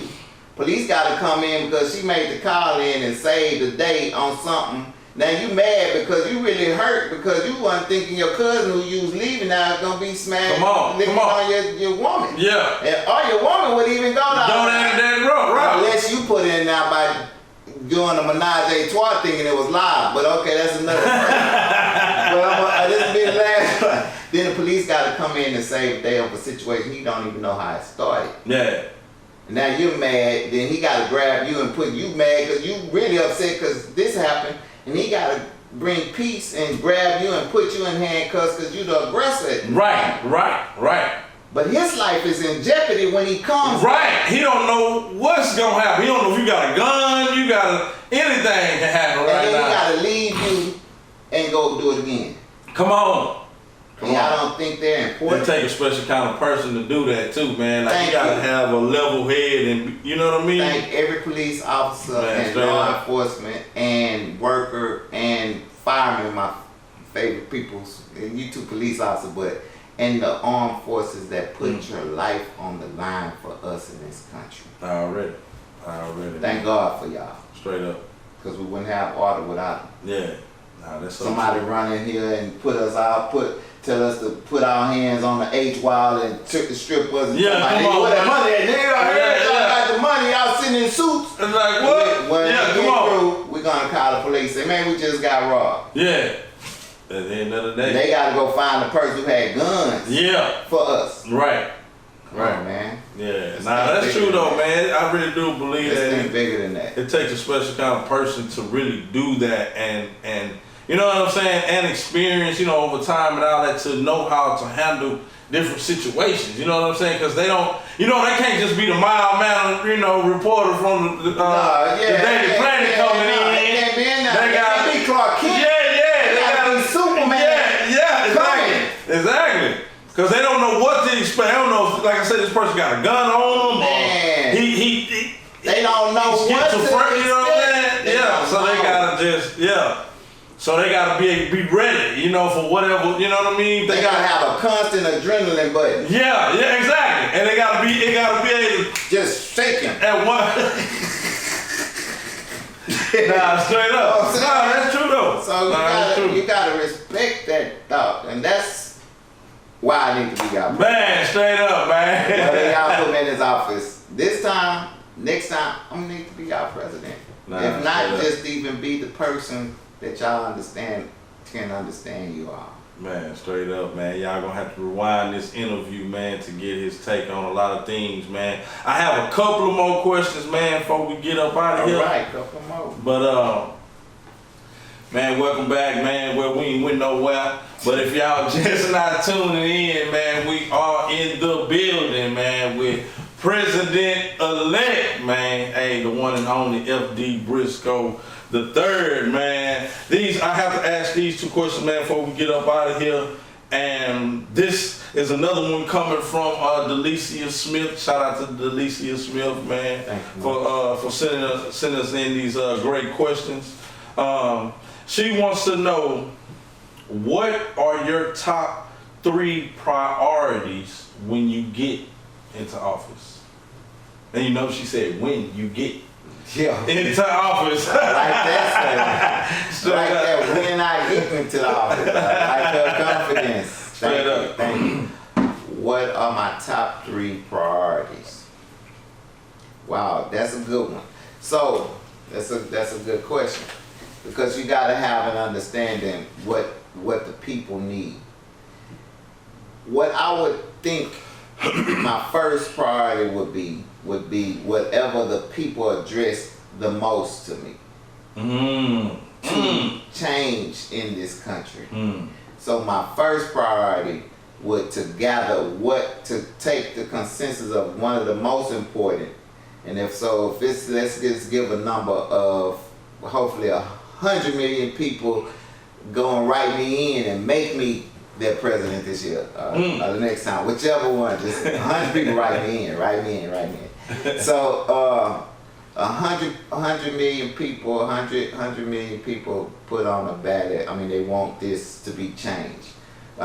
Something to be changed, but 40 million said this, 30 million said this, 20 million said this. I would address all of them and see what the consensus of each one of these groups that said this, and figure out if can we encompass all of them to make all of them have a part. Yeah. Or is it one that's more pronounced that needs to be addressed first? Gotcha. And I think to answer what the people needs first should be first priority. Gotcha. Addressing bringing me coming into the door. Off the rip, I'm gonna be bringing the Spirit of God in the door. Already. Because I'm bringing in the Spirit of God, then my emotion's gonna be acted upon. And going to your original question about the morale and dealing with the morale that I'll be bringing. Do I believe in God? Yeah. So that wouldn't have to be an agenda, because it is already in the door when I make it. Because I wouldn't be there if God didn't want me to be there. So at that point, then I understand that's one, is getting the people. 2 is to address the Senates and the House of Representatives, and get them to understand that, look, man, go back to your towns and go see what each one of your towns really want. I don't need you to be coming up to me like, hey, President, we ain't cool. I ain't known you since yesterday. Come on. We all buddies. I don't know you. So, Yeah. but go back and find out what the people that voted you in, and come back. Now bring all it. Don't let it be a false. Go back to all your areas. Go get your constituents and see what your constituents want. Bring that up. Now we discuss that. See, the first one I brought what the people want. Now I need what the people of their area need to come and discuss what their people need. Now at the third, now it's time for us to make some motion. Come together, yeah. With both of your personal and their collective, and then here we go come three. together. Yeah, gotcha. Man. Yeah. That's a different approach. It's not just you coming out the top of your head with this what I want, pulling out your behind. This what we, you know what I'm saying? It's like, nah, let's see what the people want and what they looking for, then let's address that and make that happen. I like that. And that two ways. We went into it. I got what the people wanted. Yeah. And I'm coming to represent the people. And the second one is that they going to get directly into their constituents because they might have different, and then we bring it to the table. Then we all discuss that. And then at the third one, now it's time for us to discuss to make this money right in our country. What can we do? We can't worry about what China, Russia, Iran, Singapore, but not Singapore, Singapore, I'm just playing. I know y'all on our side. I'm just throwing the name out there. Not take it serious, Singapore. I remember you said Singapore, we all fell up in the man. Don't come blow my house up, Singapore. I just playing. You gotta add it, but I always gonna be mad at me. Singapore gonna be mad at me. I need it. Hey, man, just throwing it out there. I was just saying it. But anyway, who worrying about them? Get your homework. Yeah. Sweep around your own front door before you come and sweep around mine. That's an old saying, an old aphorism. So that means, man, clean your house first before you talk about my porch is dirty. Right. Let us concentrate on our people here. Now, I have to address something that people might want to know why we haven't addressed them. Let's say the immigrants. The influx of immigrants that are coming into our country illegally. No, we haven't had a chance to discuss this, so I'm going to just bring it onto the table so the people can understand that. I understand that is a problem. I'm a Texas native, and we understand that crisis. But somebody brought to my attention, they're focusing on the southern border, but the people are actually coming across up through Canada as well. So it's not just the southern border that's getting crossed by the numbers, it's the northern border as well. They're coming straight through Canada. And this is an example of one of my, a guy that I met. And he was real informative on how he believed. We just matched. And he was a Hispanic. And we just clicked. And he said, he asked me the question. He said, man, do you remember the Iran, the missile crisis in Cuba, the Cuban missile crisis? He said, yeah. He said, man, Russia came to Cuba and they said they could put some missiles, but they also came to Mexico. And the president of Mexico told Russia, nah, I don't need no missiles here because those are my people over there. So when he said that, I said, wow. He said, so if they thought that then, what do you think changed now? So he said it ain't the problem that the Mexicans that want to damage and hurt our country from within. And that's what's hurting us with this border crossing by the numbers, because it's people coming to hurt our country because they're duped by their country thinking that we the ones that's really the problem that's happening in their country. So they want to come tear us down. But now when they get over here, they find out that the land is big. They own drugs now. They find out that they get hungry. You know what I'm saying? They gotta have somewhere to eat, sleep, and everything. So now it ain't just now they gotta figure out how to survive in America too. And they give me the coordinates of where you at. I'm hungry, man. I met this crackhead. This boy gave me this dope.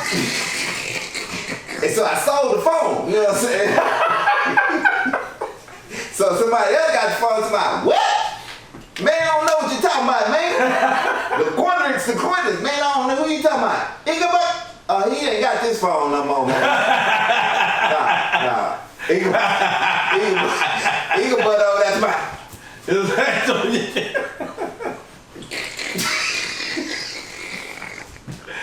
Oh man. Because he didn't know what was really happening until he got here. You know what I'm saying? Right. So yes, we do need to address this border crossing and vet these people out, because now they just got them where they can just download the app, and then when they cross the border, they just look. Man, go on. Man, they just scan the QR code, huh? Man, stop it, man. Right now. Man, stop it. So I did not know that. Yeah, I had a quick question. I had me and the guy I had luncheon with. It was a joke, just a running joke. I said, shoot, man, we need to go to the border, man. Man, we can make, if it's 3,000 people crossing the border, man, we make them give us $1 each. I mean, $10 each, man. We come out here with 30,000. Man, come on. Yeah. That's how we got there. I said, if they don't, then we can just give them the real American experience once they come across the border. Break yourself, fool. They want the American experience. But like, this really what it is. Really what's going on. I thought y'all it was the home of the free. Nice shoes you got on. I know they look rugged, but bro, I'm gonna need them. Yeah. Life is hard out here, man. Like you in prison, you getting gaffed over here. Say, man, I mean, we come up if they running by 3,000, man. I ain't even say. I just said $10. And they get in them $10,000 and $9,000 once they get over here. Right. They even getting money, so we can embezzle money from them off the rip and get some. Tell them, hey man, I'm gonna need 9 of that 10 you got. Yeah. So I'm gonna need 9. So 9 times that's 27. So if I got 3,000 people and I'm getting 9,000 times 3,000 people, you do the math. 2.7 million. I'm about 8. I don't need to be president no more. No. That's really what we doing. That's really what we doing. Yeah, to pull the wool over your eyes, that's really what we doing. I'm just saying. Nah, I got you though. But that does need to be addressed. Not just the southern, the northern border. Yeah. To be addressed. Just out of curiosity though, what if it's like anything, just say the people bring you back this information and they want you to, I guess, resolve these different situations, and then the House of Representatives be like, nah, we can't approve that, or we can't, because that's, I mean, I don't really know how politics work in its entirety, but from my understanding, it's not just the president that makes the decisions, but the House of Representatives or the other people, they the one to approve certain things, or certain laws, or certain, things like that. So what if you get like some kickback on something and be like, nah, I know you say you want to do this, but nah, we can't do that because this and this is happening. So what I think what happens with most presidents is that they don't understand their House of Representatives or their Senate. It's like a gang, so I call them Crips and Bloods. No offense to the Crips and Bloods. Oh, for the Democrats and the Republicans. Okay, I just coined them to that. Yeah. So let's just say they don't understand that they're still under the same house. So you're a brother, I'm a brother. We're under the same roof.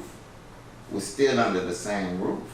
So that alone should tell you that they're really getting along better than what the media can make you feel like they're getting along. And so I don't have to really go to try to cater to them. I need them to stop catering to the media. Gotcha. Start thinking about the people. Gotcha. So they don't need to cater to the media. Cater to the people that got you here. That's what's going to build our country back. That's what's going to get that morale up into our country to make you feel like I'm a part of something. Yeah, getting the people involved. Have to. Yeah. So I don't necessarily have to go and make them do anything. I don't have to force them. Why you don't want it to be done? So let's just say the border as an instance. Why you don't want the border to be sealed? You feel like you want this country to be taking over? Is that what you're saying? Mm. You work as a representative and you want the country to be taken over? Mm. You want us to get terrorized Right, within our, you want that for the country you work, so do you know that that's gonna mean your position get lost? Mm. So that means you won't be a House of Representatives. You won't be getting this 200,000 anymore. Yeah. It's not gonna exist if they take over. Mm. They're not gonna care you've been in the House of Representatives for 30 years. They don't care about that. Yeah. You're gonna be the first they kill. Yeah. So while you're allowing these folks to come in and take over and tear up our country, don't think that your position is not threatened because you're not. What do you think is gonna happen? They take over our country, then it's no longer our country. So Right. your position doesn't exist. Yeah, null and void already.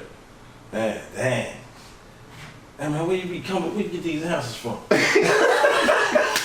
thought I had stuck on that one. That boy,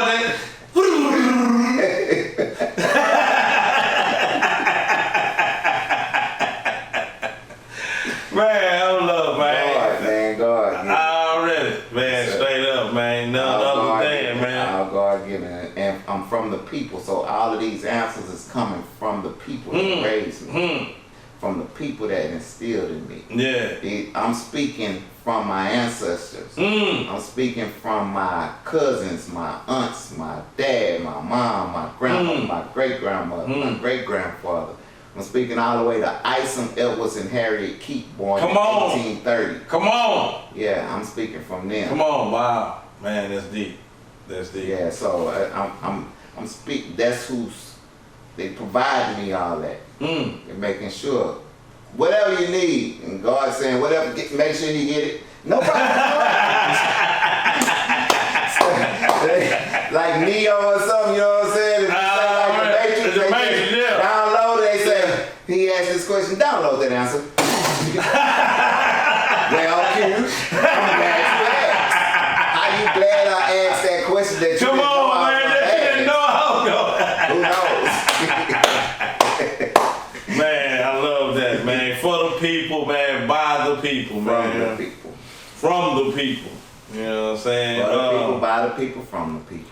Well, that being said, man, you being the individual that you are, God-fearing individual, man, and lead with God first, like who would you get to run alongside you in that same motion as vice president?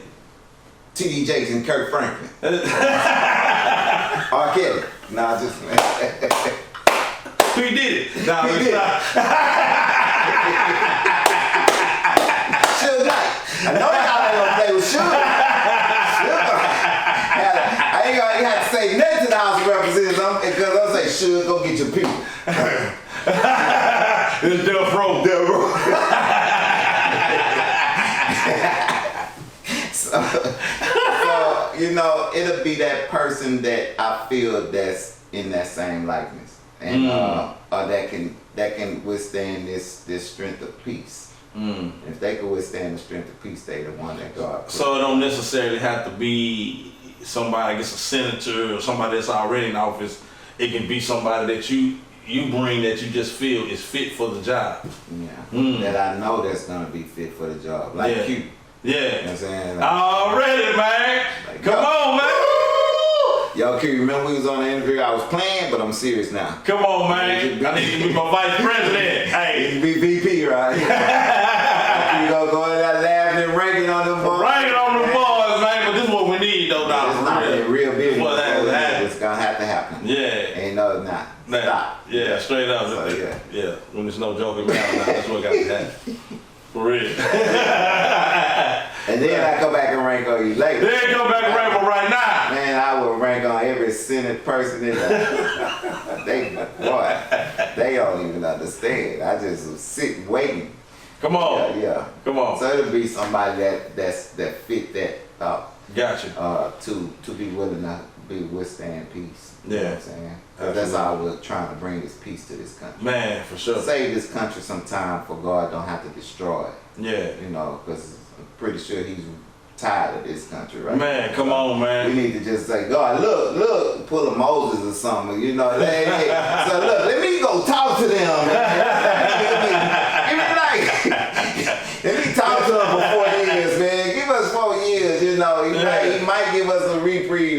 like, all right, now you better, hey, figure out something, man. I ain't writing no more 10 Commandments. Straight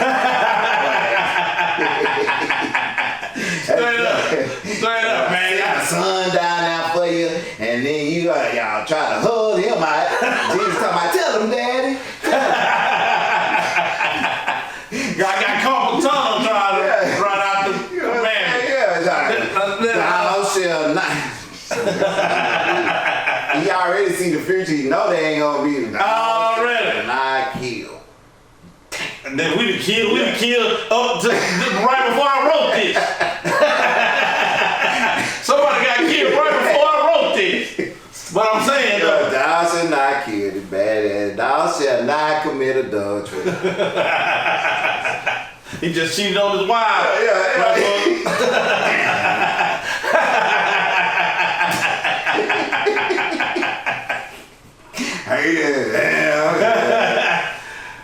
You okay? Yeah, Jesus. Go in the room, man, because you already, man, God dog. These your people. That's why I'm giving them grace because of you. Come on, man. Come on, man. Straight up. It's all because of you I'm still having you. I would have killed him a long time ago. You know it. Yeah, you did that. Thank you, Daddy. You owe me, not just one. For eternity. Yeah, well, Jesus still in for us. Come on, man. Come on, Still man. So owe. we gotta at least do something for him for doing what he did. You know what I'm saying? Yeah. Kind of buy him, let him say it was worth something. Yeah. He begged to come down and stuff. Daddy, please let me go down there. Come on, man. Okay, I'm just messing. Man, straight up, though, man. With that being said, though, man, hey. Man, I appreciate you taking out your time, man. Absolutely, man. This is one for the books right here, man. Nah, for real.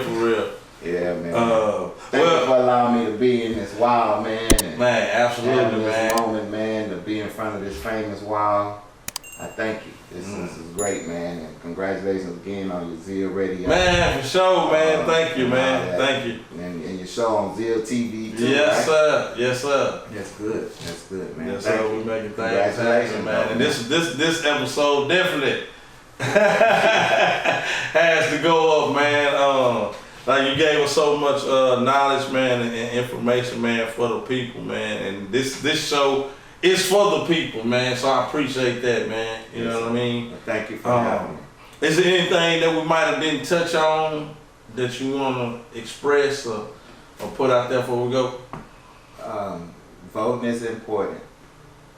Don't think that your vote doesn't count. And a lot of people may not feel that their vote counts. It does. It has a part. And if the media allow you to feel like your vote doesn't count, then they're doing a good job, because their goal is to stop you from voting. So if you don't have any value in the voting system, they can push whatever they want, and then you still gotta adhere to the rules. So understand that your vote is important. It counts, and that every time you are making a difference, go talk to your constituents. Go meet your representatives. Don't just let them tell you. Don't just choose one side of red and blue or Democrat or Republican. Get to know the person you're actually learning that's representing your area, your part of town, your zone. Get to know them, because they're the ones representing you up there. And if it's not real and your vote don't count, then how are they up there representing you? So that shows you that your vote has some kind of point. That person is up there because of that vote. They don't let you come into the House of Representatives. I can't just go and sit in the House of Representatives and say I'm representing. Come on. You know what I'm saying? I'm like, well, how many Q.U.Es voted? You know what I'm saying? Yeah, right. I gotta have at least 1,000 Q.U.Es. You know what I'm saying? Voting, so your vote count. And get a part of the process, and not just because the media is making you be a part of it. Get a part of it because you are this country. We are the people who does make this country. Absolutely. If we don't exist, then this country doesn't exist. Come on. And so you have to understand your importance in this country, that you are important, and everything that you do for this country helps the generations to come. That's how we got where we are now. Yeah. Because people gave something in the past that allowed us to get here. Yeah. So I need people to understand that part. Man, that's pretty deep. Yeah, you sure are right, man. And whenever it comes to that, somebody had to either, you know, give up their life or had to, you know, something had to happen for things to progress and certain things, you know, to open the doors for, you know, certain things to happen. Yeah. So that's definitely true, man. Man, you got any shout outs or anything, man, before we go? Shout out to God. Already. Shout out to already. Yeah. Shout out to my family, all of my family, from my dad to my mom to my brothers to my sisters to my ladies and my lady and you know my friends. My shout out to the world, the people, American. My Jamaican people, my African people in Liberia. What's up to the people of Cloverland? Shout out to, I mean, like, when I'm saying to my Irish too, you know, my people in Ireland. You know, I'm a Cloverland person, so shout out to the people in Israel and the people in Palestine and our South American family, our Mexican family. Shout out to the people in Canada, the people in Hawaii who usually get forgotten. Shout out to my Indian family and just shout out to everybody who's paying attention to you. We love you. I love you. I don't have to know you to love you because God is love. And if you're here and you're on this earth, then He must love you. Come on now. So yeah. Man, straight up, man. Once again, man, All right, I appreciate you taking out your time, man. I know you got a lot of more, you know, traveling to do, man, making your runs, man. I appreciate you making the #1 spot, your #1 stop. I had to, man. It's a straight up pleasure, man. Man, Thank absolutely. you for this moment to get this word out of just even the understanding of what FD Brisco the third is about. Oh, and real quick, you got any social media handles or anything you want to put out there, or any kind of information where people can get in contact? Yeah, go check out the FD Brisco. I got, I guess I have, you could go to the YouTube and see some of the videos on the FD Brisco and the website, you know, but right now just go there and leave a comment on some of the videos. Leave your information, send your questions in. If you have some questions you need to address, hit the link and send your questions in and I'll address it on the next video. Absolutely. Man, that works, man. With that being said, man, Google the #1 spot, man. We ain't hard to find, man. That's DANUMBER, the #1 SPOT network, man. And stay current, man, on the latest. And with that being said, we signing out. If you ain't at the #1 spot, you're #2. And nobody remembers #2. Remember that, baby. And we out of here. Yeah.